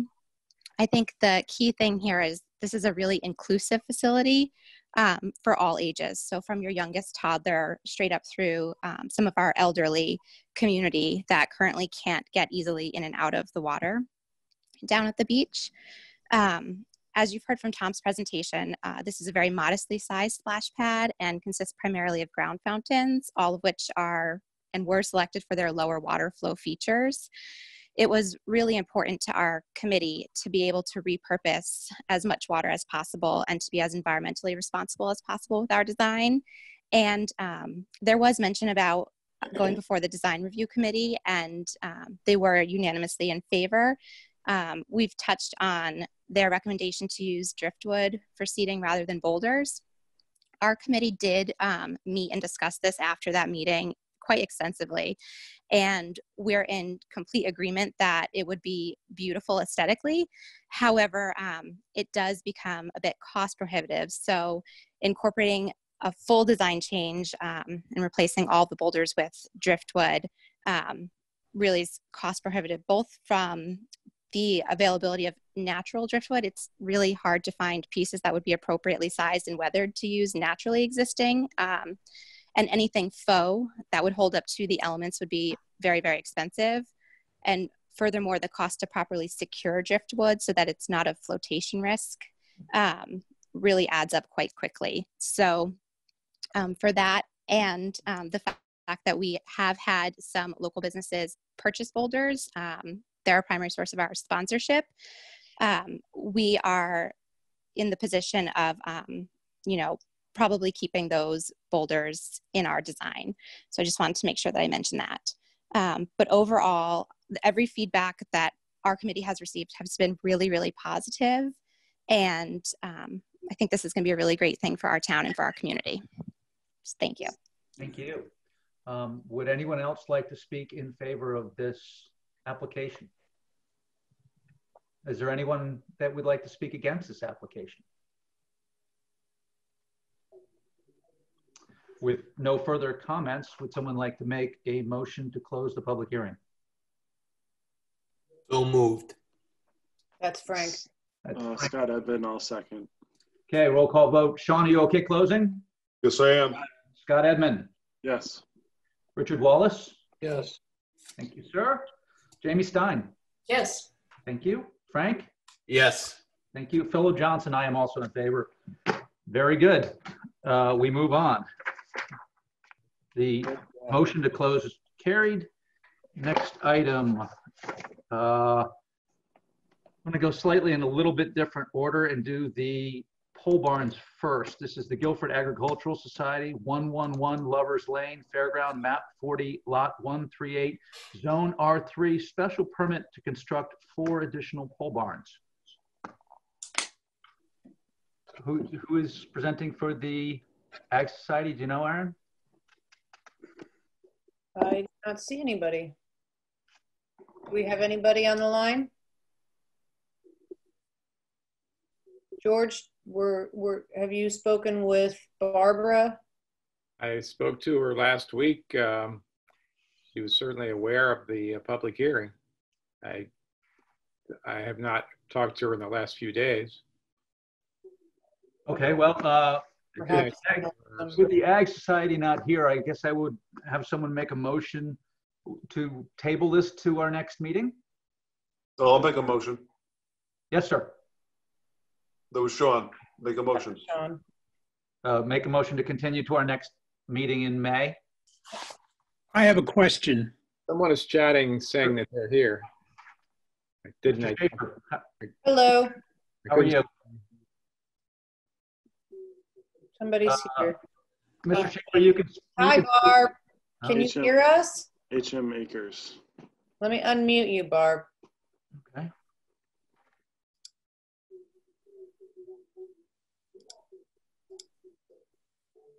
Hold on, Barbara. Hi, Barb. Can you hear us?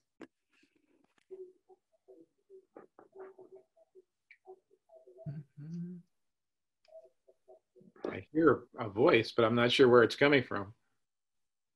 No, she's here. And she chatted that she's here. Is your mic turned on, Barb?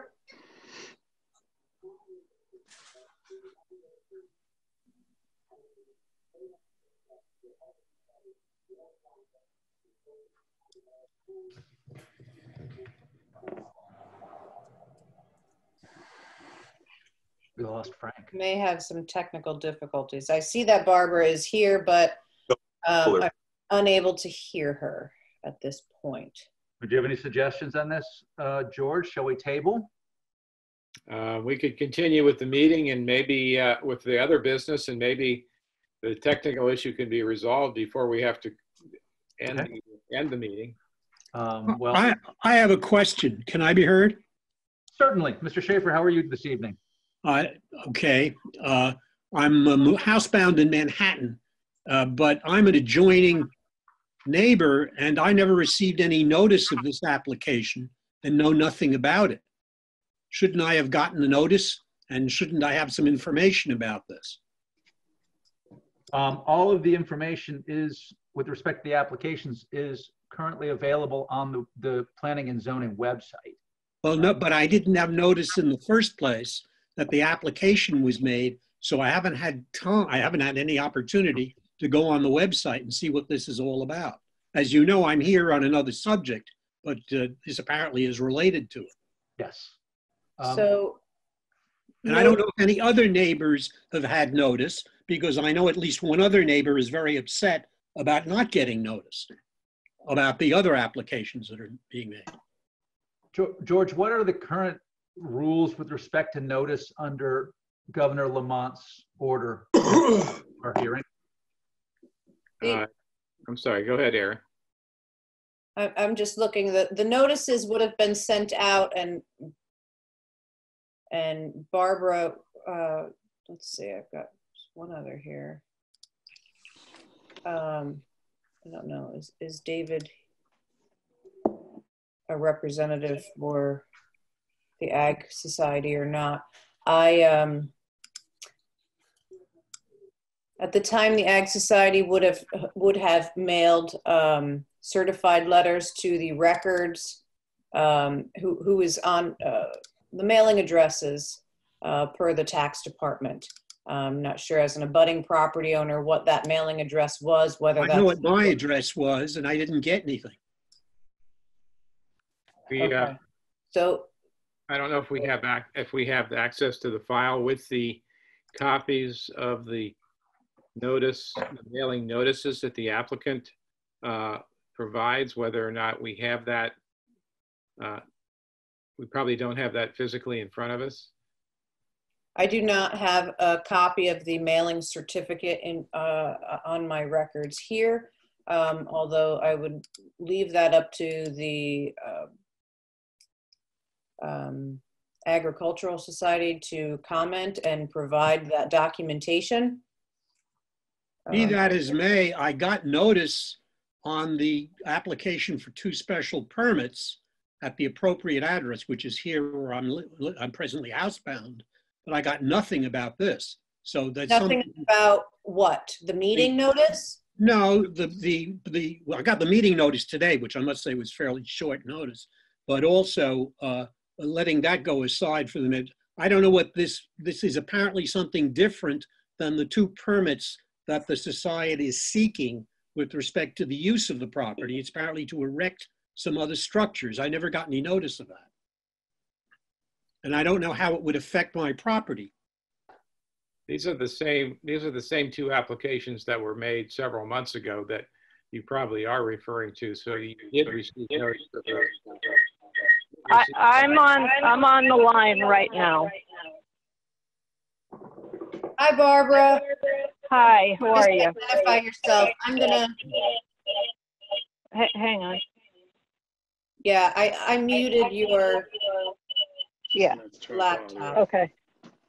There, now I can hear you. All Okay, all notices were mailed, and Lisa does have a copy of every certified that was sent out.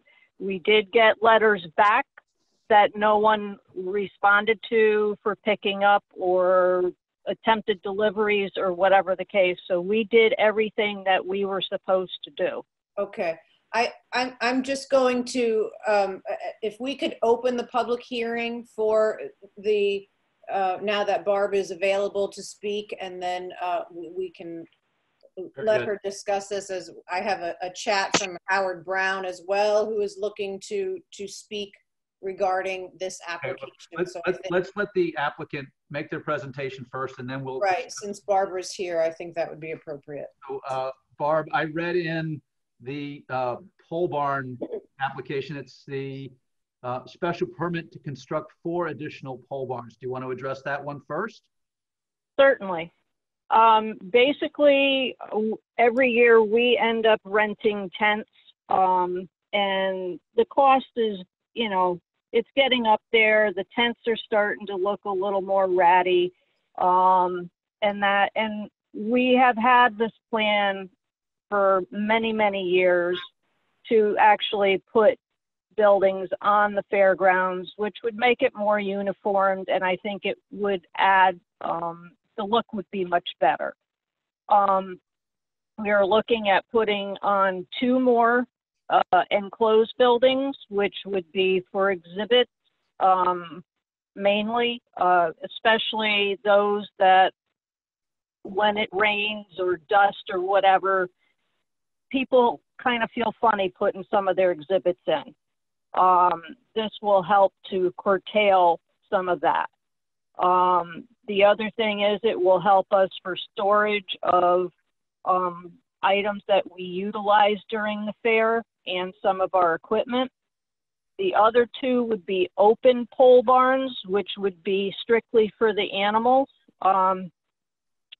They cannot be in, the cows and the sheep and goats really should not be in an enclosed building, especially when it gets to be 70, 80 degrees out. That is not healthy for those animals. So our intention was to have 2 open pole barns. Aaron, can you highlight which of the, or perhaps with Barbara's assistance, which buildings are existing and which are the new buildings? So there, Barbara, just so you know, I have the updated map on the screen from Anderson Surveyors. Can you see this, Barbara? Okay. Barbara, can you see this? I'm trying to pull it up on, oh, hang on a second. Yeah, okay, yes, I have it now. So this is an existing building here that I'm pointing to from 2013. And That's this is correct. the pavilion from 2013. The 2 enclosed, or the 2 open barns that are proposed would be this one here for the sheep, and then this one here for cows. This poultry and rabbits, how it's labeled, is an enclosed barn, as well That would be correct. As well as the one closest to the restroom building. Right. Rabbits and poultry, especially in the evening hours when it cools down, we have to have sides put up as it is now. So that would help. And obviously these barns would have vents on the top to help the airflow. And they would be constructed exactly the same as the 2 that are on the grounds now. I can stop sharing this and share your architecturals as well.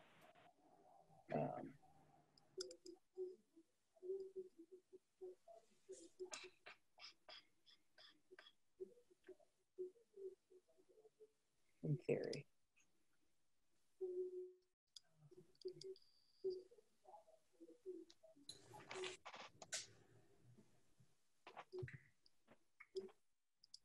Aaron, I do know that on the fair's website, there is a link to all those drawings. Yes, I have these as well. Closed out of them.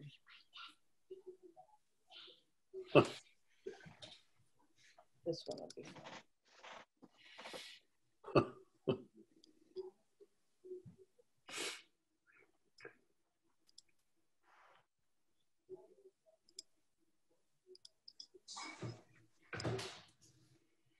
the basic cross section, but just a post and beam barn, correct? Is the same construction as the previous barns?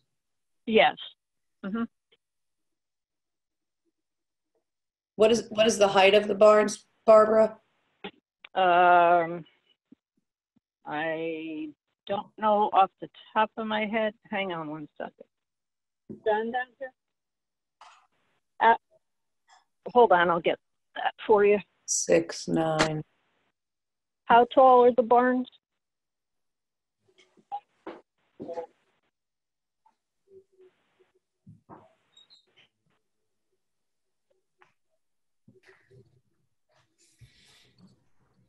One's like 14 to the peak and the other one's like 18 to the peak. Okay. And each barn is 40 by 120 feet? Yes. So just short of 5,000 square feet. That's correct. All the tents that we rent are 40 by 120s.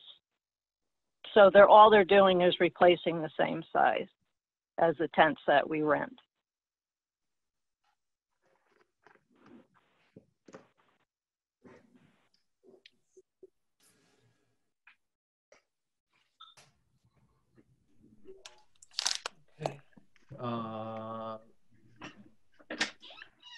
We do, Mr. Chairman, we do have some staff.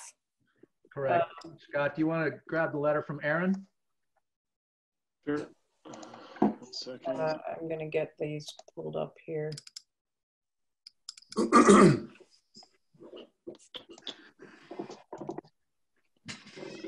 This is a letter to the Planning and Zoning from Aaron Mannix, 111 Lovers Lane, Guilford Agricultural Society, special permit to construct 4 pole barns, each exceeding 750 square feet. The Guilford Agricultural Society is proposing to construct 4 additional pole barns on the fairground property. The design and style of these barns will mimic the one previously approved by this commission. All of the barns will be 40 feet by 120 feet. 2 of the barns will be open with the purpose of replacing tents rented for exhibits during the fair and for storage after the fair. 2 of the barns proposed will be enclosed. In addition to the above mentioned uses, the Ice Society is requesting that the barns can be occasionally utilized for an event other than the fair. This application has received approval by the Inland Wetlands Commission.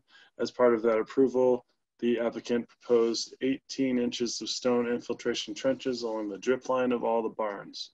After consideration, should the commission choose to grant this special permit application, I recommend the following conditions. 1, that the Town of Guilford Zoning Enforcement Officer be notified to inspect the sedimentation and erosion control measures prior to site work. Soil stockpiles should be contained by silt fencing and/or hay bales. Soil erosion and sedimentation control measures shall be maintained until vegetation is established or suitable material is installed to the satisfaction of the zoning enforcement officer. There's also a memo here from Dennis Johnson, Director of Health. Based on this proposal, the applicant's proposed construction of 4 additional pole barns will not conflict with the location or operation of the septic system currently existing on site. Very good. From Kevin McGee, Environmental Planner, Site Plan Review. The Guilford Agricultural Society is proposing to construct 4 new buildings and 2 show rings. A review of the site plan shows several of the buildings will be constructed within the Inland Wetlands Commission's regulated review area. The Guilford Inland Wetlands Commission at its January 9th, 2019 meeting. Is that right? 2019 or 2020? 2000. And their January 9th meeting, we'll leave the actual date. Approve the regulated activity for construction of 4 pole barns, 2 enclosed, 2 open, as shown on general location survey for Guilford Agricultural Society, Stonehouse Lane and Lovers Lane, Guilford, Connecticut, prepared by Anderson Engineering and Surveying Associates, dated September 3, 2013, and revised January 4, 2019, with conditions. One of the requirements is that the roof infiltration be captured by an 18-inch by 18-inch stone drip trench.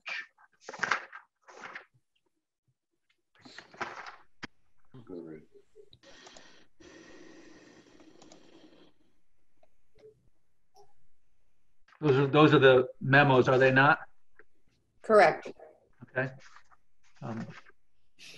Barbara, are you done with your presentation, or do you want us to go to questions? Well, I could go to questions at this point. That'll be fine. Okay, well, I'll lead us off with probably not an easy one. One of the conditions of our special permit, one of the criteria for granting this, is that that the development that you're proposing will not hinder or discourage the appropriate development use of adjacent lots or impair the value thereof. Have you guys done any type of analysis as to, or anything you can submit detailing that the construction of 19,000 and how many 19,200 square feet of barns will not negatively impact adjacent neighbors? I could get that. I happen to, you know, be able to get that information at my fingertips. I could get something to you with no problem on that. I do know what you know, what the market is bearing in that area. And that in reality, it's not going to hinder it at all. It would, with things that are being built all over town, it would just make the place look neater and cleaner. Well, as you're aware, we have a requirement for 2 public hearings for special permits. So if you can provide some professional documentation, that would probably be needed, in my opinion, to alleviate concerns that it would negatively impact abutting neighbors. I mean, in reality, there's quarter-acre zoning down there. I think having the open space and the barns and that would be more appealing than if there was low-income housing, you know, or something like that, which would take away the open space, which would take away the aesthetics of that area. I mean, that was all farmland at one point in time, right. That whole property. And you know, what was open space is now going to be more than 25,000 square feet of constructed buildings. That's there year round, as opposed to tents that are just there for a week a year. But you're also, the way that I'm taking it is that there's no support from you to help out the Ag Society to that these buildings would be there. We wouldn't have to rent the tents all the time, which is a cost to the Ag Society, which is a nonprofit, and it's run by all volunteers. No one is paid. Oh, and the town utilizes the property quite a bit, as well as other nonprofit organizations in this town. And I appreciate that, but remember that our role in a land use organization is to not only try and help you, but also look out for the town's interest as a whole. So it can't be looked at from what is best for the Ag Society in disregard to what is happening for everyone else. Well, what I will do is I will get you what the values of the homes are around the fairgrounds, and with the potential for putting up 4 buildings. I mean, the thing is you're looking at, okay, it's 4 buildings. All right. It's not like we're putting housing up where that's going to increase the traffic. It's going to increase things, cost to the town. Okay. So, but I will get that information for you. I will definitely do that. I have the resources to be able to do that. That would be, I think, vital for us to make a decision on this. Are there questions from other commissioners? Yes, there are. Sean, would you like to Yeah, this is Sean Cosgrove, Barbara. So describe to me, if you can, the relationship between your request for the ability to build these, you know, 2 enclosed, 2 open pole barns, and your additional request for additional events. Actually, the pole barns are totally separate from that other special request or special permit. Okay? Well, that's not what I. That's, our main concern. Okay, our main objective to this is that we have enclosed exhibit buildings as well as the livestock buildings.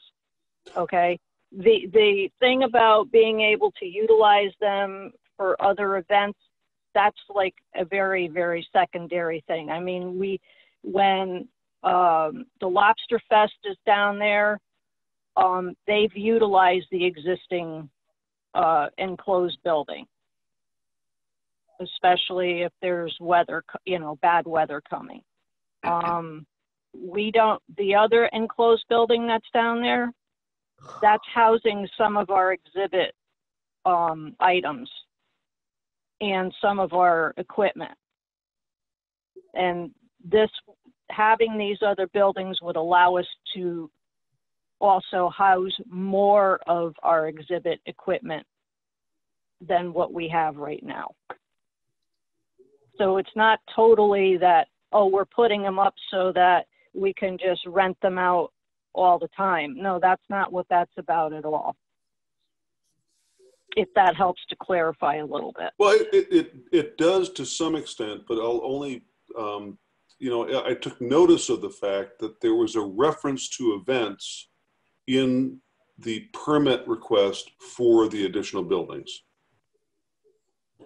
I think that mainly came from the thing with, I think that really came about with the Lobster Fest and maybe one other event that's held down there that is the day event, where they have utilized the buildings, you know, to help with putting the event on, I guess is what it is.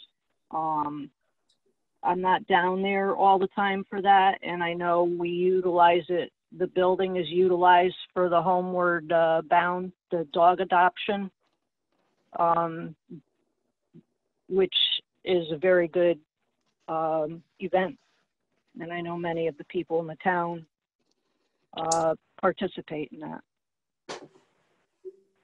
Sean, maybe I can clarify a little bit also, perhaps the relationship between the 2 applications that are pending tonight. As you know, there's a set of special permit rules right now in existence that are applicable with regard to all the activities at the fairgrounds. A limitation on types of activities that goes back to the original special permit, and then a limitation associated with the revised special permit that requires notification to the Planning and Zoning Commission of upcoming events. If the use of the existing barns and the use of any new barns, should they be approved, would be subject to whatever the special permit rules are in place at the time those new barns are approved, assuming that they are approved.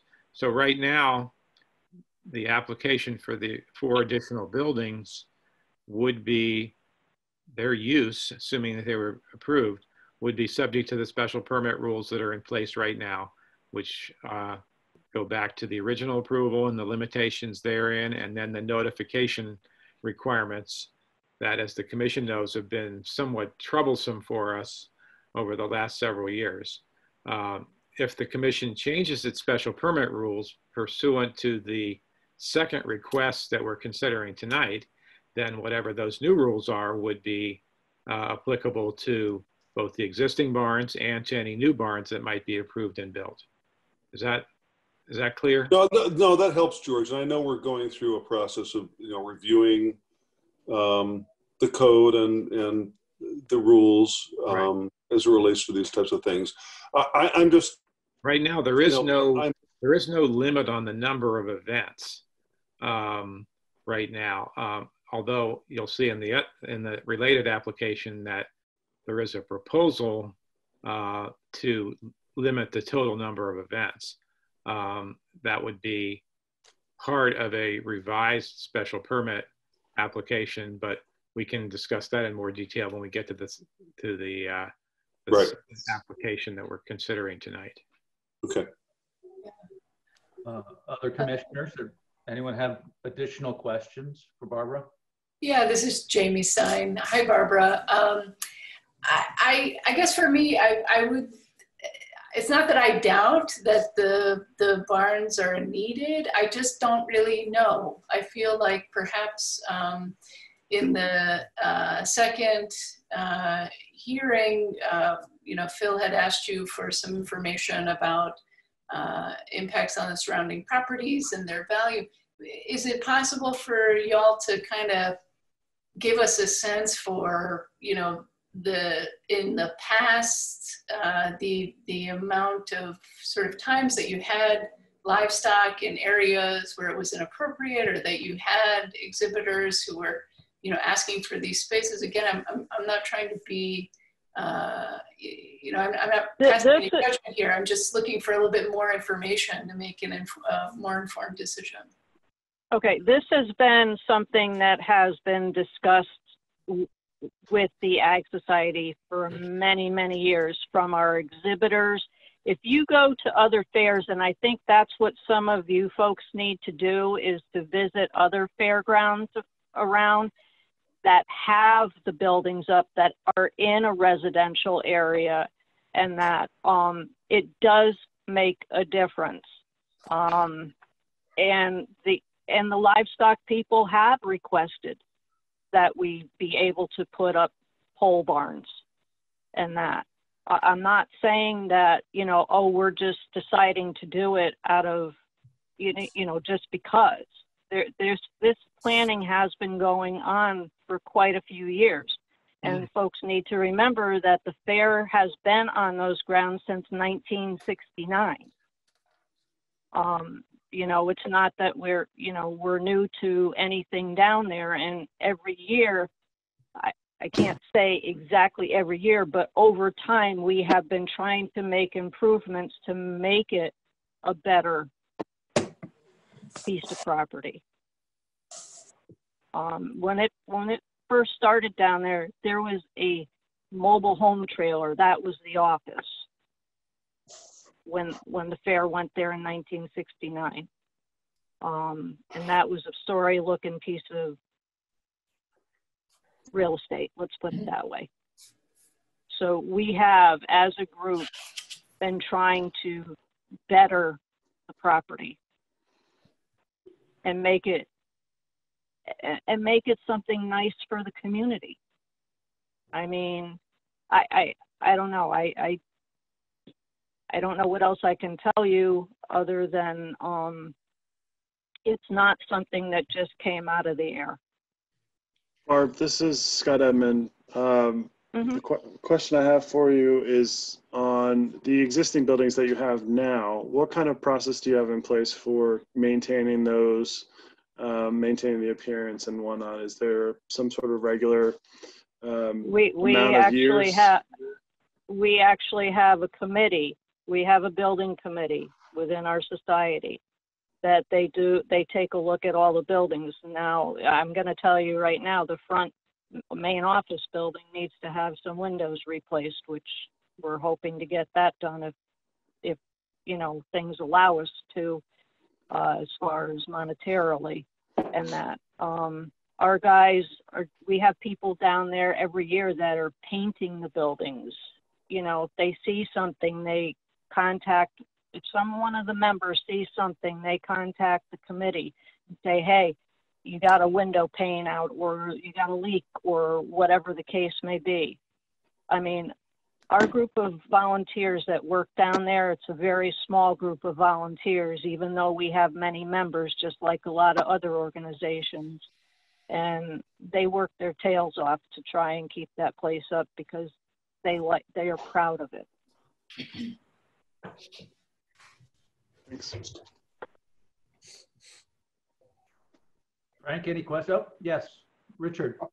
Barbara, Richard Wallace here. I've been a veteran of a few of these discussions over the years, and some of the things brought up were something about storage of equipments and tractors that were allegedly left out during the off season. Would any of these barns go to housing, things like that? Yes, they would, Richard. Thank you. Mm-hmm. Any other questions from commissioners at this point? Would anyone from the audience like to ask a question of Barbara? Well, the question was, this is Phil Schaefer. The question was already asked. I can't visualize sitting here in Manhattan what the barns would like, but I would like to know whether or not it would affect the adjoining properties. I'm not sure it would affect my particular property, but there may be others that would be affected. And I think that is a very relevant consideration. Thank you. But I think Barbara's going to endeavor to bring us some concrete information at our next meeting. Will that be posted so I can look at it? Yes. Barbara, yeah, if you can help communicate anything that you have with George, he can certainly get it to the website and we can let you know when that's up. Thank you very much. I appreciate it. Sure.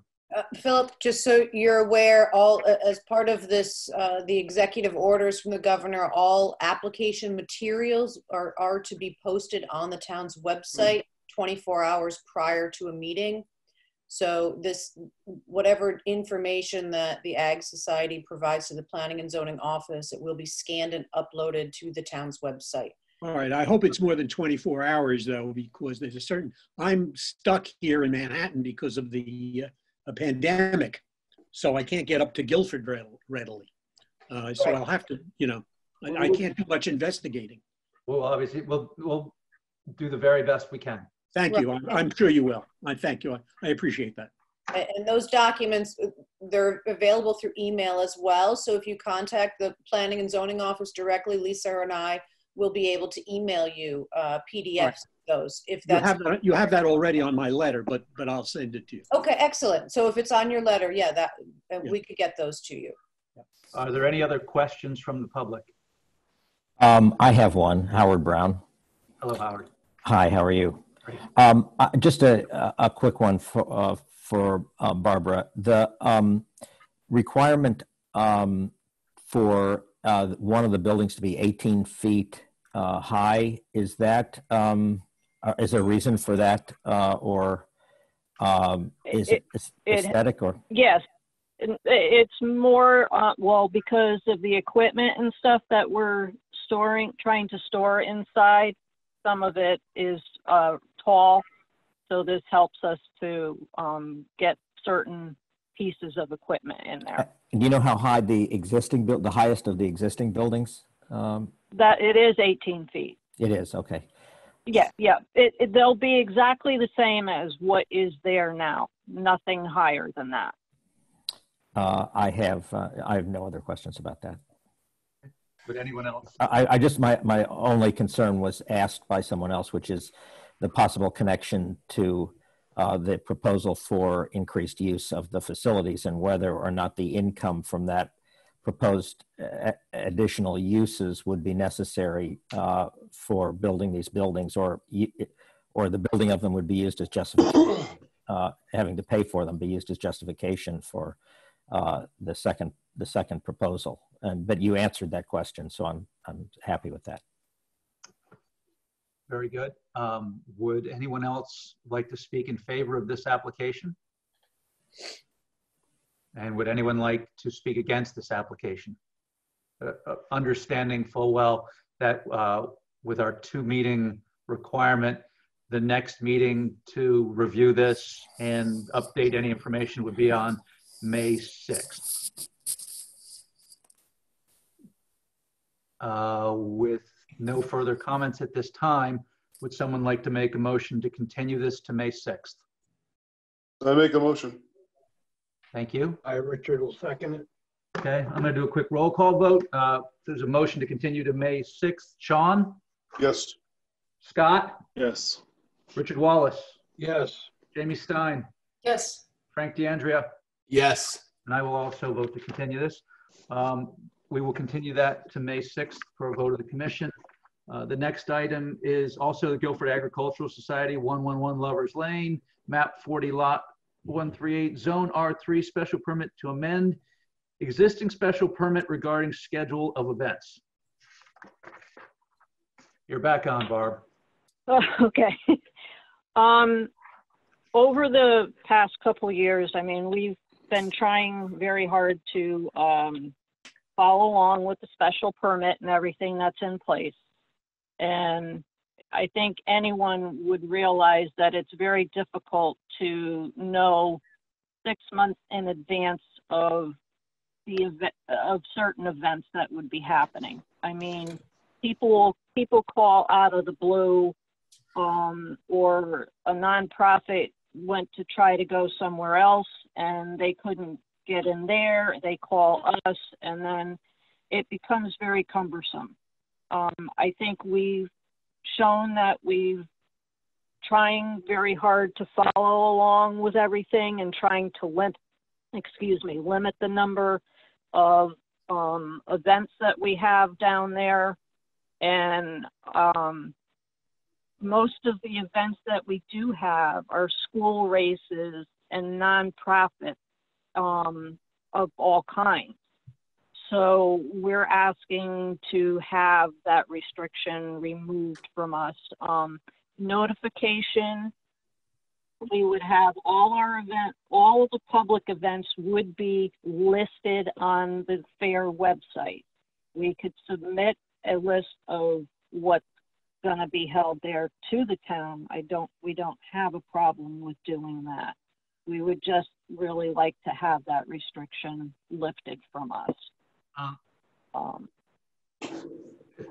Mr. Chair, if I can make a quick comment, and I'll let you continue after that. I'm very empathetic to all of the events that you have, and I want to find a way to work with the Ag Society to make it more feasible.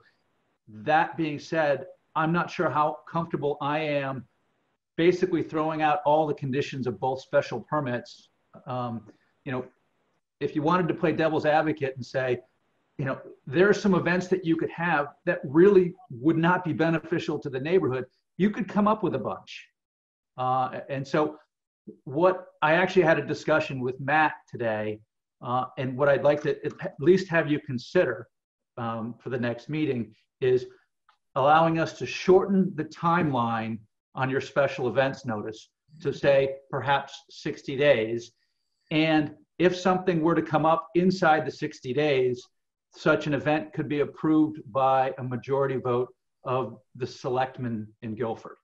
I did run this by the first selectman, and he was fine with that. So it gives you an opportunity should an event come up, but basically doesn't throw the baby out with the bathwater. Well, can I ask a question?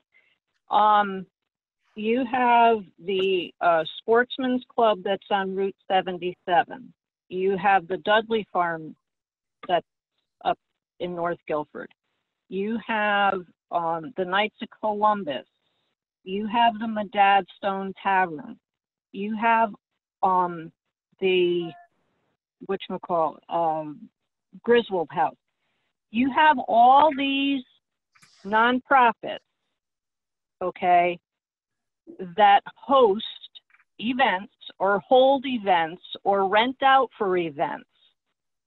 Why do none of them have to come to the board to 60 days ahead or whatever? Why can they just go ahead and run their events without any problem? And some of them are within residential areas.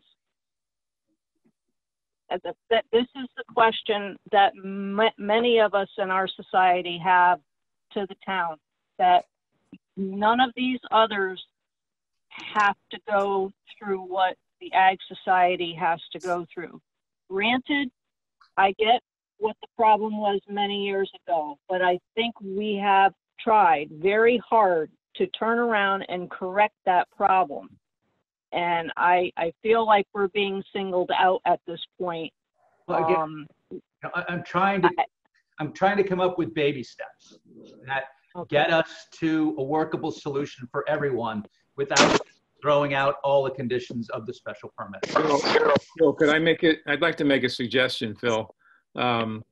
If Aaron could put on the screen the proposed motion for this particular application, it shows it's an attempt to not throw out all the controls and limitations on the existing special permit, but to eliminate those conditions that have proved to be ambiguous, difficult to enforce, and awkward, and put in place a new set of special permit conditions that are reasonable for both the agricultural and for the neighbors, and that also can be effectively enforced by the Planning and Zoning Commission.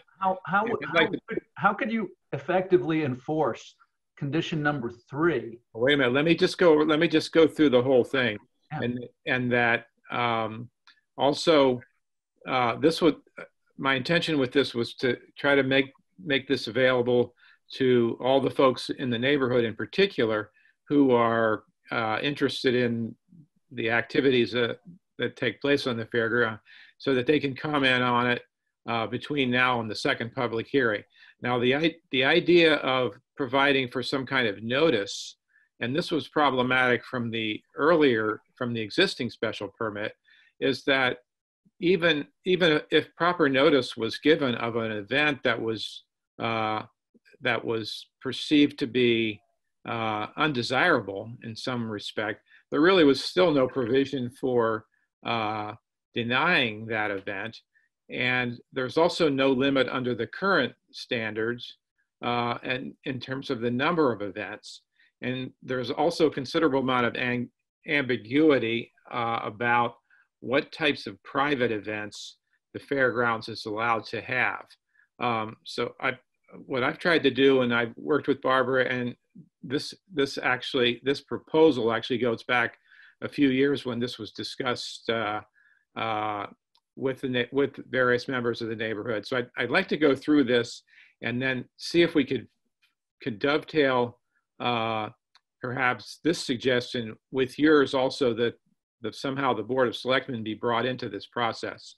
One of the things that I have thought about, since you mentioned this earlier to me, Phil, the idea of perhaps delegating some function, some part of this to the Board of Selectmen, is that there is some existing law that limits planning and zoning commissions from delegating their authority to other agencies of local government, or making conditions that require approval of other entities other than the Planning and Zoning Commission themselves. So that idea it sounds like a good one in some respects, but I think it does require some review by our legal counsel.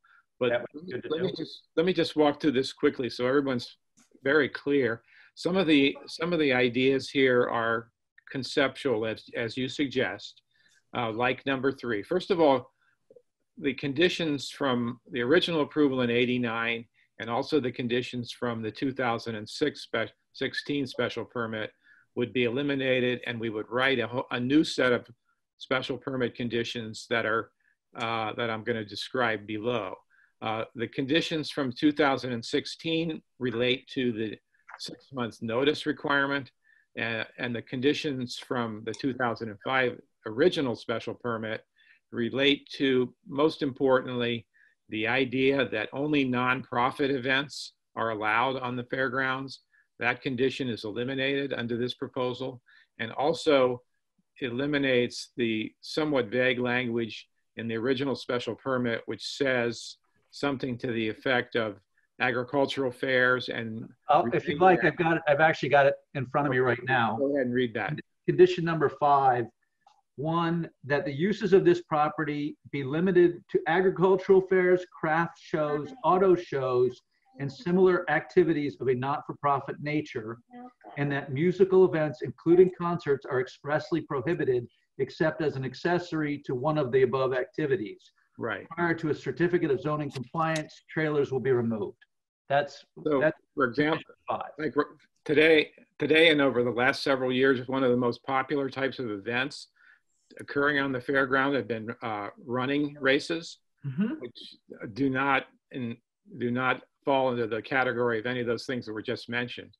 And there are other types of events that probably don't fall into those under the definitions that were reasonable definitions of those words. But what this proposal does, and again, it's just a draft, and it's something that I would like to get people to really focus on. First of all, it talks about the general purpose of the fairgrounds and the operation of the fairgrounds in a general manner that has to be respectful of neighbors and of the character of the area. Number 4 is a more operational one. It limits the number of days that a public event can happen during the fairgrounds principal season.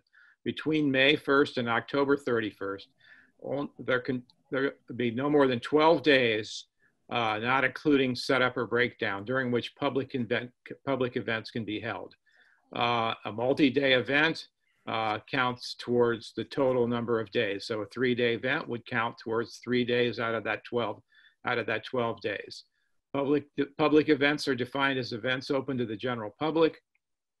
The 12-day limit does not apply to any town events, town emergency events, training, or similar purposes, and does not apply to the fair, to the fairgrounds, or to the fireworks display, or to running events.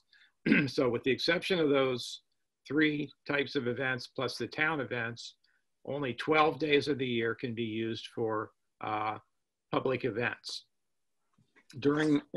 And that's between May 1st and October 31st. There's no limitation, excuse me, on events that are outside of that time frame. Hey, George, yeah. Can I just interrupt for a minute? Can I just ask a question? Have you discussed this proposed motion with, I mean, is this on our agenda, or is this just something you've discussed with the Ag? This is a draft that's been discussed with the Ag Society. I can't really speak for them to say that they agree with the exact wording of this. I think they do, and it also came from discussions that were occurring about 2 years ago when all of this came about with several neighbors. Well, I would just ask that I have not seen this before. I would just ask that either Aaron or Lisa or you make sure that, was this in the package of information that we got for the meeting? Yes. And I think I'm expecting that this public hearing will be continued at least once, so that there'll be lots of opportunity for people to review this specific draft. And this is I've given a lot of thought to this whole issue because it's been one that's been on the table for quite a while. No, so please bear with me on this. The other thing I'm sorry, go ahead. All I'm going to say is that the concern I have, I like what I'm seeing here in terms of its draft form, but what concerns me is, you know, and in interest of full disclosure, I grew up on 90 Lovers Lane across from the entrance to the fairgrounds. So I lived it. I mean, I used to go to the fair on the green, and then it moved across the street from my house where I grew up. So I know how things have changed on Lovers Lane. What I'm suggesting is, my concern is with permit creep. That what happens is that over time, the uses for that property change and change and change, and that the neighborhood you know, can't control what's happening across the street from their house. So that's all I'm saying. And I want to look at this very carefully, consider the interests of the neighbors, both on Lovers Lane, on Boston Street, and on Whitfield Street, and take it all into consideration. I think in that regard, I think the things that we need to focus on are the extent of activities, the number of days that there are activities taking place there, and some rules with regard to the conduct of those activities. The one thing that I'm a little bit fearful of is the idea that somehow the Planning and Zoning Commission is going to have to pre-approve every event that the Ag Society wants to hold on the fairgrounds. I think that's very problematic. So the gist of this suggestion is that we attempt to limit the number of days that activity can occur, and also with several exceptions, try not to define the type of activity that might occur. But by not defining it, you leave it completely open to interpretation. Right, but we need to talk about specific types of events that might be deleterious and preclude those, rather than trying to define every single type of activity that we might want to allow. What we define now. I just want to say that we as a society we're not looking to have any 5-day events down there. The majority of the multi-day events, other than the fair, are 2-day events. You have your Ham and Asset Festival down there and the dog adoption event. Those are 2-day events that are down there. Our guys, with any 5-day event, our guys have to mow and everything. And if there's something there for 5 days, it becomes impossible to maintain that property and that. So, and it becomes a nightmare on top of it. So let's continue with this list, and obviously we have a lot of opportunity to discuss this over the next several days and months. The next item, number 5, gets to a point that we've never really resolved with regard to the use of the fairgrounds, and that is the desire on the part of the fairgrounds for them on a fairly limited basis to allow private events, meaning an event that's not open to the general public. And that can be something like a wedding.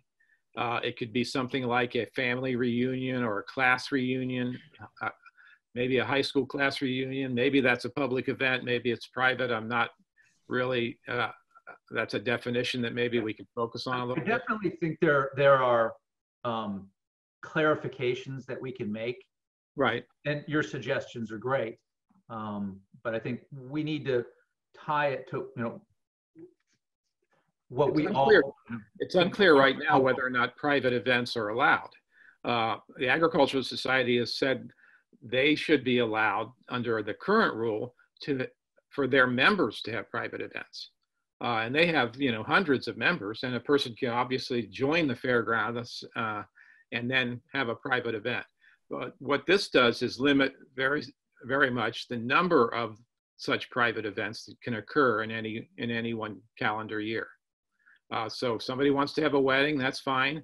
If somebody wants to have a family reunion or some other type of business group meeting or something like that, that's not open to the general public, they can do that, but they can only happen 5 days of the year. Also, with regard to private events, as you see in item number 6, their activity has to cease by 10 p.m. And music is allowed, but must conclude by 10 p.m. and also has to abide by the town noise ordinance. I think this is a good starting point and a good place to build from. Let's continue with the next page, if you don't mind. Okay. I think there's also page here. Number 7 is particularly important. Well, number 7 also relates to music, which music is allowed when it's accessory to a permitted event, like the Lobster Fest or like the fairground, like the fair. concerts and music events where that's the principal activity, such as a rock concert or whatever it might be, or a string quartet for that matter, are not allowed. Music events, exclusive music events, are not permitted. Music's only allowed when it's accessory to a private party or to an otherwise permitted public event. Number 8 reiterates that the town ordinance the town noise ordinance is applicable to all activities. Number 9 alludes to what Jen just mentioned. I'm sorry, it was just mentioned about posting on the fair site. I mean, on the website. And number 10 relates to the fact that the zoning enforcement officer and whatever other zoning powers the town has could be used to enforce these conditions. So I think my point is to try to focus on these kinds of rules and try to limit the number of days that activities can take place. And I think Bill, I just want to let you know that George and I had worked on this proposal together, and I had also reached out to the members of our society that deal with the rental of the properties and some of the other, you know, like I said, the grounds people and stuff like that, and they seem to agree, you know, with this proposal. Well, I mean, I look forward to working with you and George and staff and the Planning and Zoning Commission on finding a workable solution. George, one question I had, a couple questions that I had looking through this. The first question I had was, should there be some way of delineating between what's considered a daytime event versus a non-daytime event?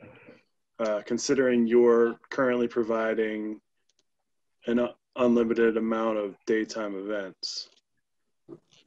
So with the secondary question being, should there be a mechanism for limiting daytime events? That wasn't my intent to allow any type of daytime event. The only exemption for that is running events. I think it's fair. Running events occur during the day. Right. So I guess that was kind of my question, is that one term, when you just say running events, then you're technically providing an unlimited amount of running events. Yes. Right. I mean, so the question is, do we need to adjust that somehow? Because even a daytime event is going to be disruptive to the neighborhood in terms of people driving on Lover's Lane and so on and so forth, right? Yeah, I would say, Scott, can I just interject here? Yeah.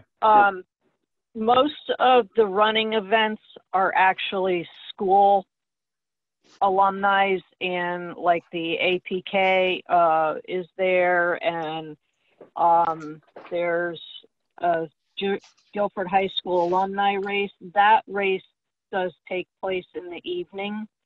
But again, they're a matter of 2-3 hours. They're not there for 6 to 8 hours throughout the day.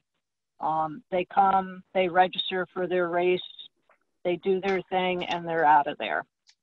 And I don't think over time that there's been any disruption of any traffic or anything with any of those events that have been there. Sure, I think I think George is trying to do is come up with a framework that covers any possible scenario in a way that's going to make sense for both you guys as well as the neighborhood and the town in general. Right, George? That's the idea, yes. Are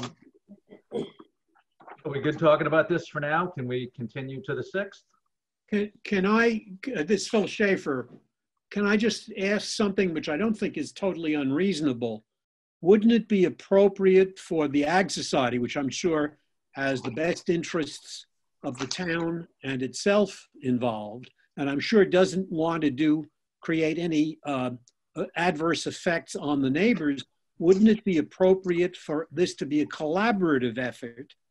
And that is that I'm ready, willing, and able, I don't know if Howard is also, he has less time than I do, but among the neighbors certainly should have some input before this group has to spend time itself drafting. It may very well be that we can come up with this very good outline. Let me just finish. I have no doubts about the goodwill of the Ag Society, but if something's not clear and there is this, somebody mentioned permit creep.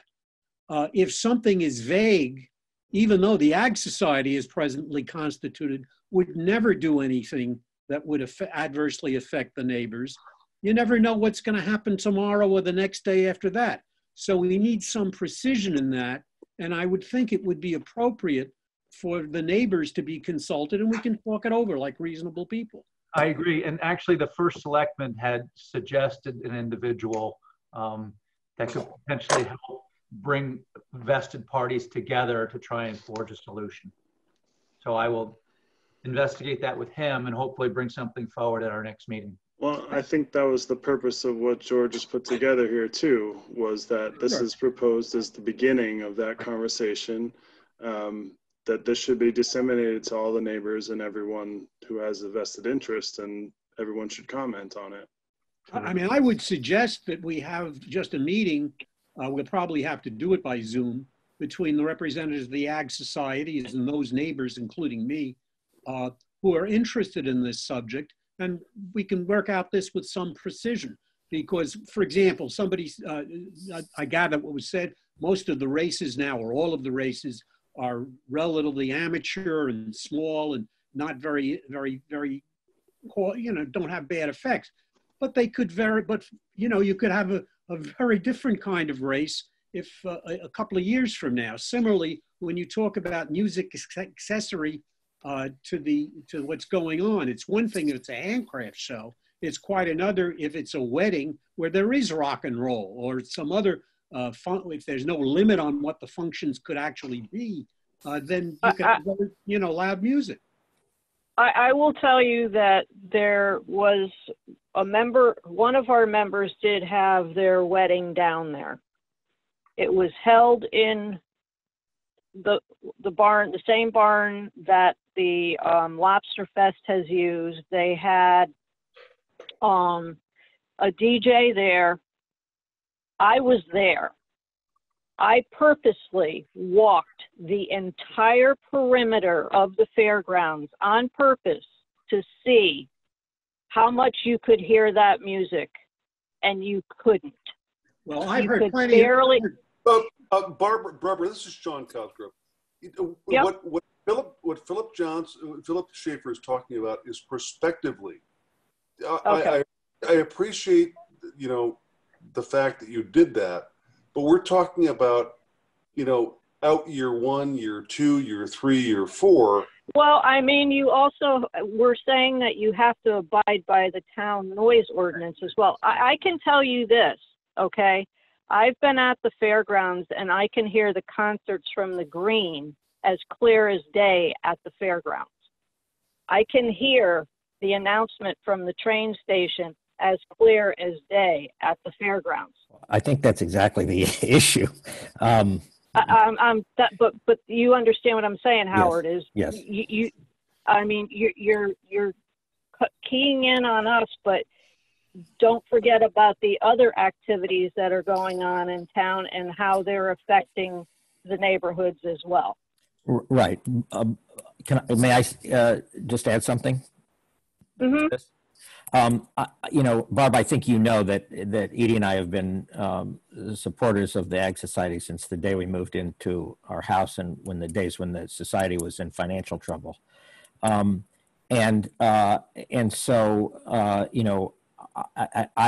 have no problem with changes that we need to make, but there really do need to be restrictions. I think Phil just gave the right answer, which is that we need to think about what happens when this in the future. Yes, this board moves on, and possibly this goodwill doesn't exist, and there really are. It's true that you can hear concerts on the green et cetera. I think this isn't a question of equity between the Ag Society and property and the green. It's a question of the total amount of noise, for example. And I think Phil also raised issues about private parties being possibly, so I don't mind the noise from the fireworks and the fair and the community functions that there are there, but there really is the potential for it to get significantly worse. And I think private functions are probably much more of a threat than public ones from that point of view. Well, I think you would have to, I mean, I can't foresee that a family reunion, and again, a wedding, I just have a problem with, I get where you're coming from, but I don't think that we should have to be limited if we can somehow control it. I mean, there's contracts that are done up. Okay. Let me just point out that there are, I mean, this proposal limits the number of private events to 5 days of the year. Music has to cease by 10 p.m. And the noise or music that comes from a private event is subject to the town noise ordinance. Right. We don't need. Because I had a private wedding at my home on Boston Street in the barn, and they were playing amplified music at 11 or 12 o'clock, and the police came over and they told us that we had to cease. So the police do enforce the noise ordinance, and the Ag Society would be responsible for enforcing the 10 p.m. cutoff for music associated with a private event. So all due respect to Mr. Schaefer, I don't think we're going to get into the business of regulating the type of music that is played, whether and prohibiting rock and roll, but allowing jazz or whatever the case might be. I don't think he was suggesting that. I never suggested that. Well, and I understand the most critical thing about this proposal and about the use of the fairgrounds, it goes way back, is the idea of having music concerts there. And music concerts are prohibited under this proposal, as under the previous proposal, going back to 1989. Okay, so what the accessory use is. Let me just finish my comment, which was for any louder than the music that takes place at the fair. I do think that you've got a good start on dealing with the changes, George, and I also agree that there should be a process for going through it right. I wonder if it shouldn't be the planning committee of the commission, but that's up to the commission. But I think there does need to be a process where reasonable people sit and think about honestly and fairly about each other's interests and with degree of empathy, and figure out a way to do this that everyone can live with. And I'm absolutely confident it can be done. I think there's a lot of holes in what you wrote. I think it's a good start. So in an effort to move this forward, because we obviously have a bunch of work to do on this, as well as some other items, Barbara, if it's okay with you, I'm going to ask to continue this to our May 6th meeting. Yep, that's fine. I know Matt had also spoke to me about, trying to get together with a few representatives of the neighborhood, and I didn't see a problem with that. Great, super. So I will see what, between George and Aaron and myself and Matt, what we can do to facilitate moving this forward in a productive way that works for everybody. So would someone like to make a motion to continue to the 6th? Excuse me, Phil, just so you are aware, we do have one letter from Mr. Schaefer to submit on the record. Okay. Public hearing. I know he's spoken, but he did submit a letter that. Correct. And I did read it. Can we attach that to the website as part of the public record? Sure. I think it's already on there, if I recall from. Well, I think is that adequate? Yeah, we don't. Sure. I don't just to acknowledge that you have that. Yes. We have that letter from you, Mr. Schaefer. Good, thank you. Yeah. That's it. Thank you. So do we have a motion to continue? We have a motion.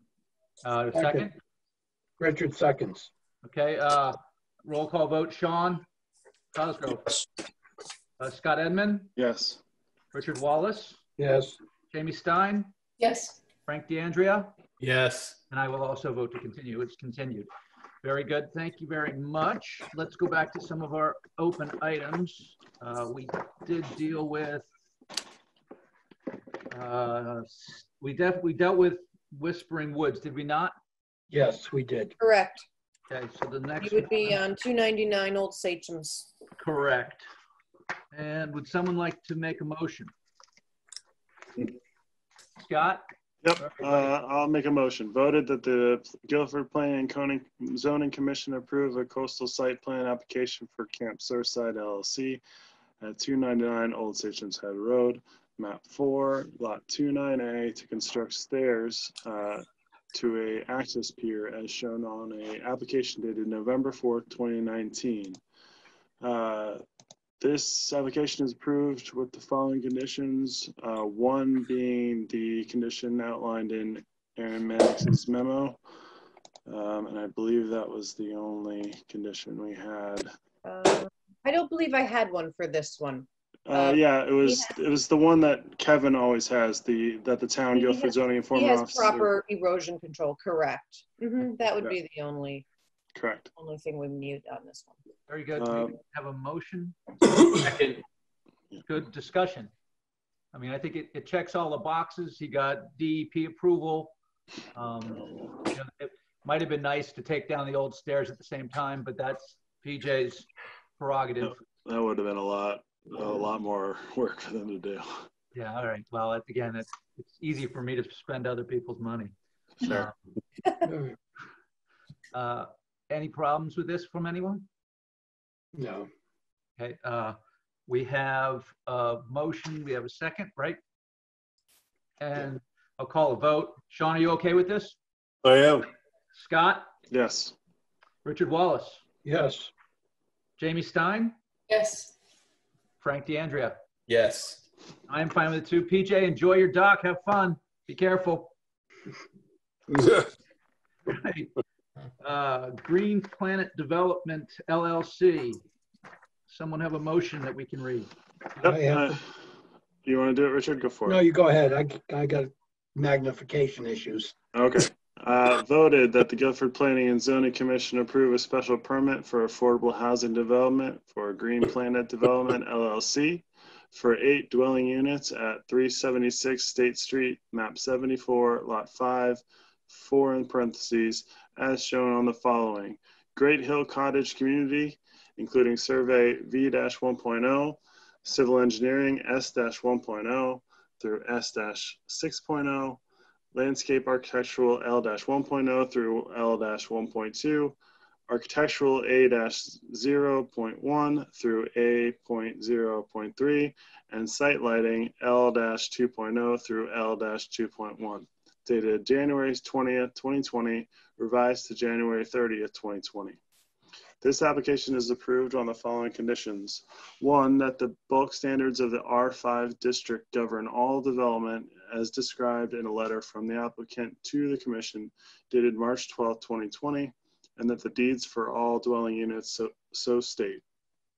2, that prior to issuance of the building permit for any dwelling, a homeowners association be formed and condominium documents be filed with the commission.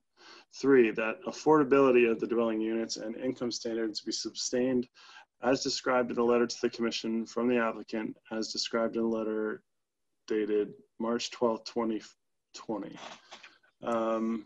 I believe there was some other stipulations. There were conditions recommended from the town engineer in her memo, as well as from Kevin McGee and myself, Aaron Mannix. And Dennis Johnson also had 2 conditions as well in his memo that I'd also like to add to the list. Okay. This application, I'm sorry, say it again, Richard. Professionally site licensed engineer, septic design. Yeah, that was part of Dennis's as well. This application is approved in accordance with section 273-44 and table 4, line 10 of the zoning code.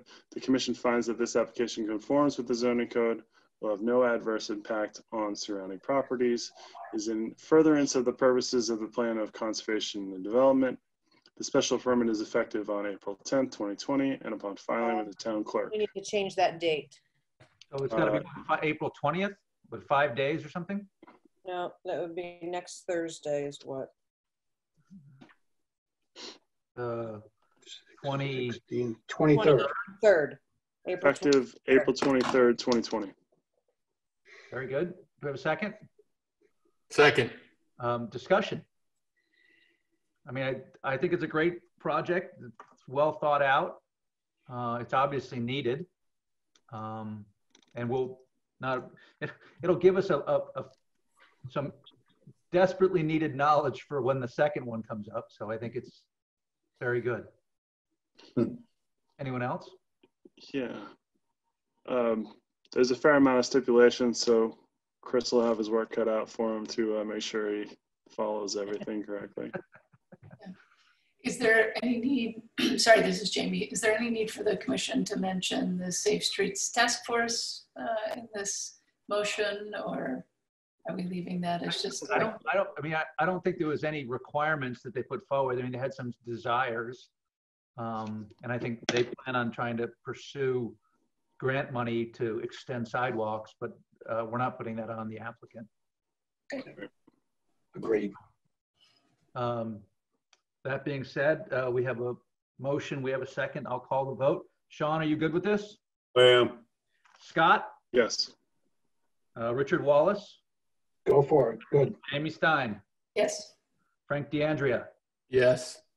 And Phil Johnson, I also vote yes to approve the special permit. Very good. Have fun. Looking forward to watching it. Take care, Chris.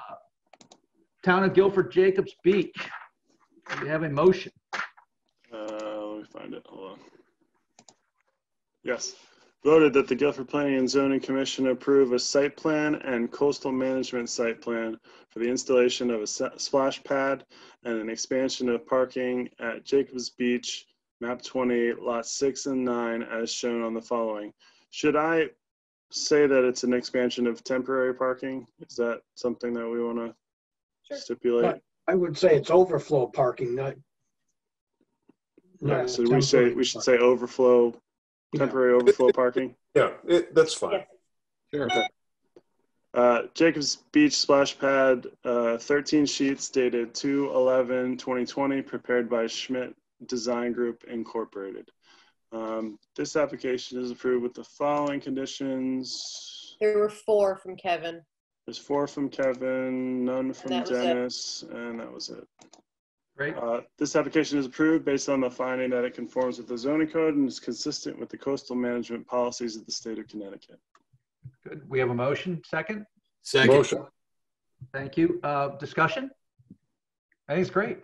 I mean, I think it'll be a real enhancement for the town. I'm looking forward to going splashing myself. There's a lot of support. Sorry.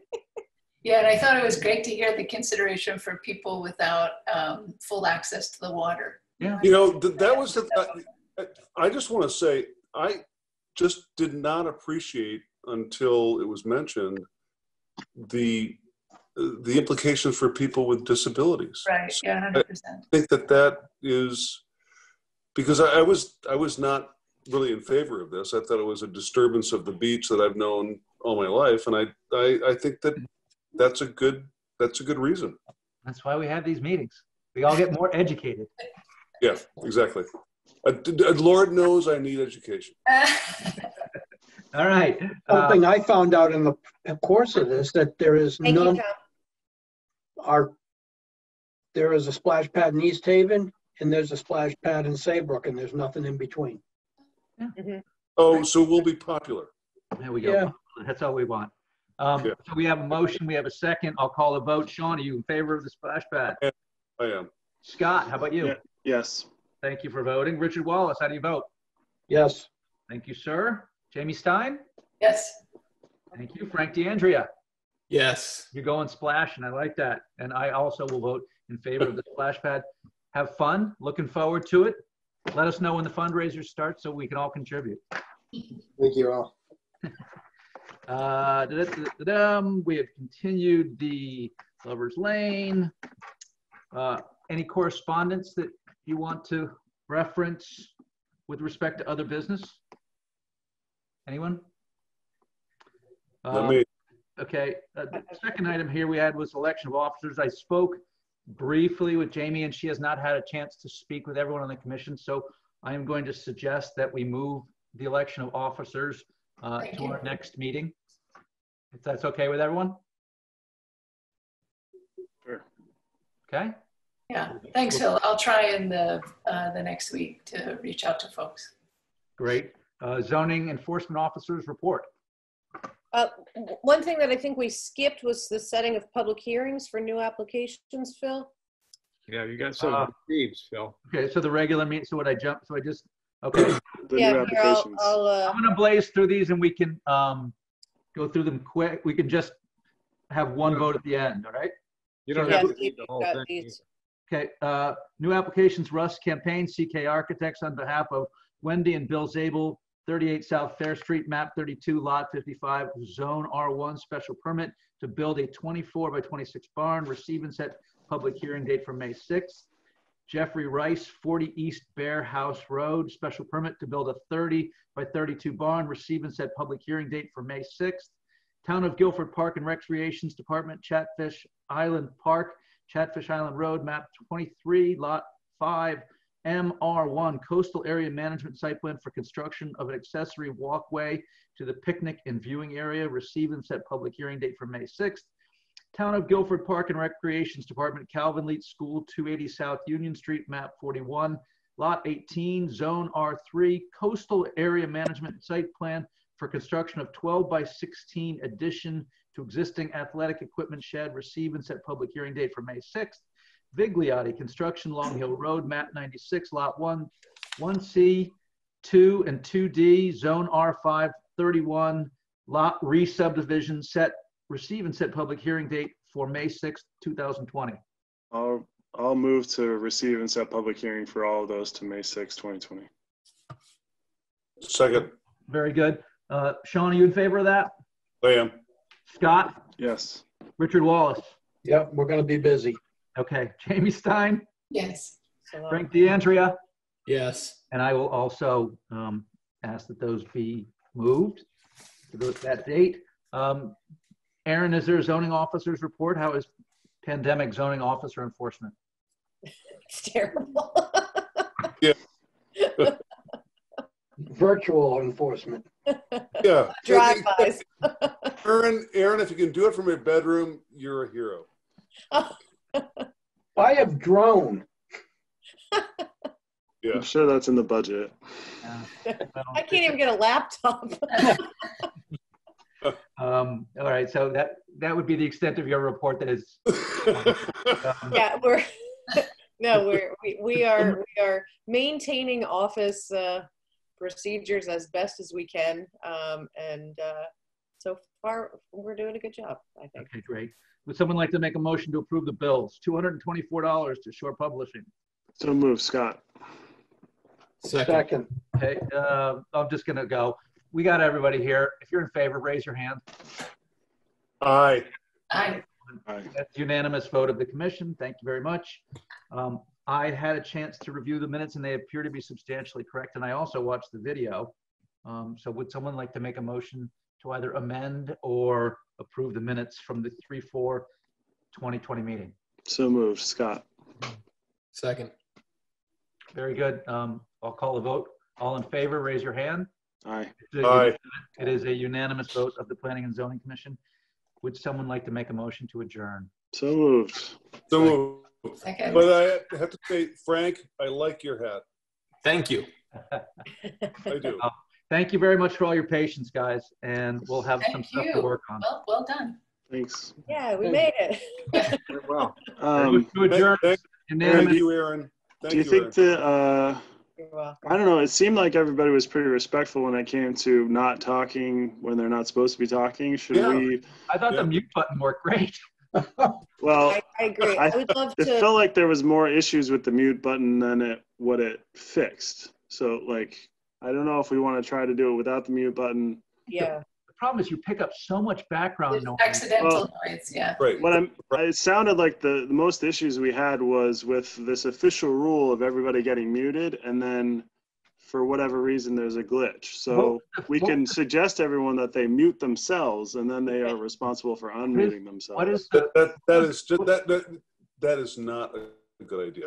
I just don't think that is. What was the issue with Barbara? Was we were getting some crazy feedback? Oh, it's because she was, yeah. Go ahead. You can explain. She was logged in on her computer as well as the phone.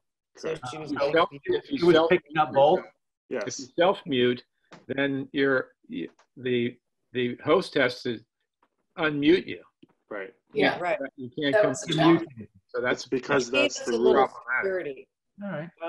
The same thing with screen sharing. Although now the way we downloaded some or saved some files, the PDFs were a little trickier to share. That was going to be my other suggestion. Is somebody might be able to provide you with an actual presentation that they want you to put. That's what I'm thinking. We'll now communicate with the applicants more ahead of time to have them email directly what they're looking. Yeah, so one final comment, Aaron. What I had to do to get on my laptop was to forward the email to a different email address and then open it on my laptop. And when I clicked on the link in the attachment, it didn't work.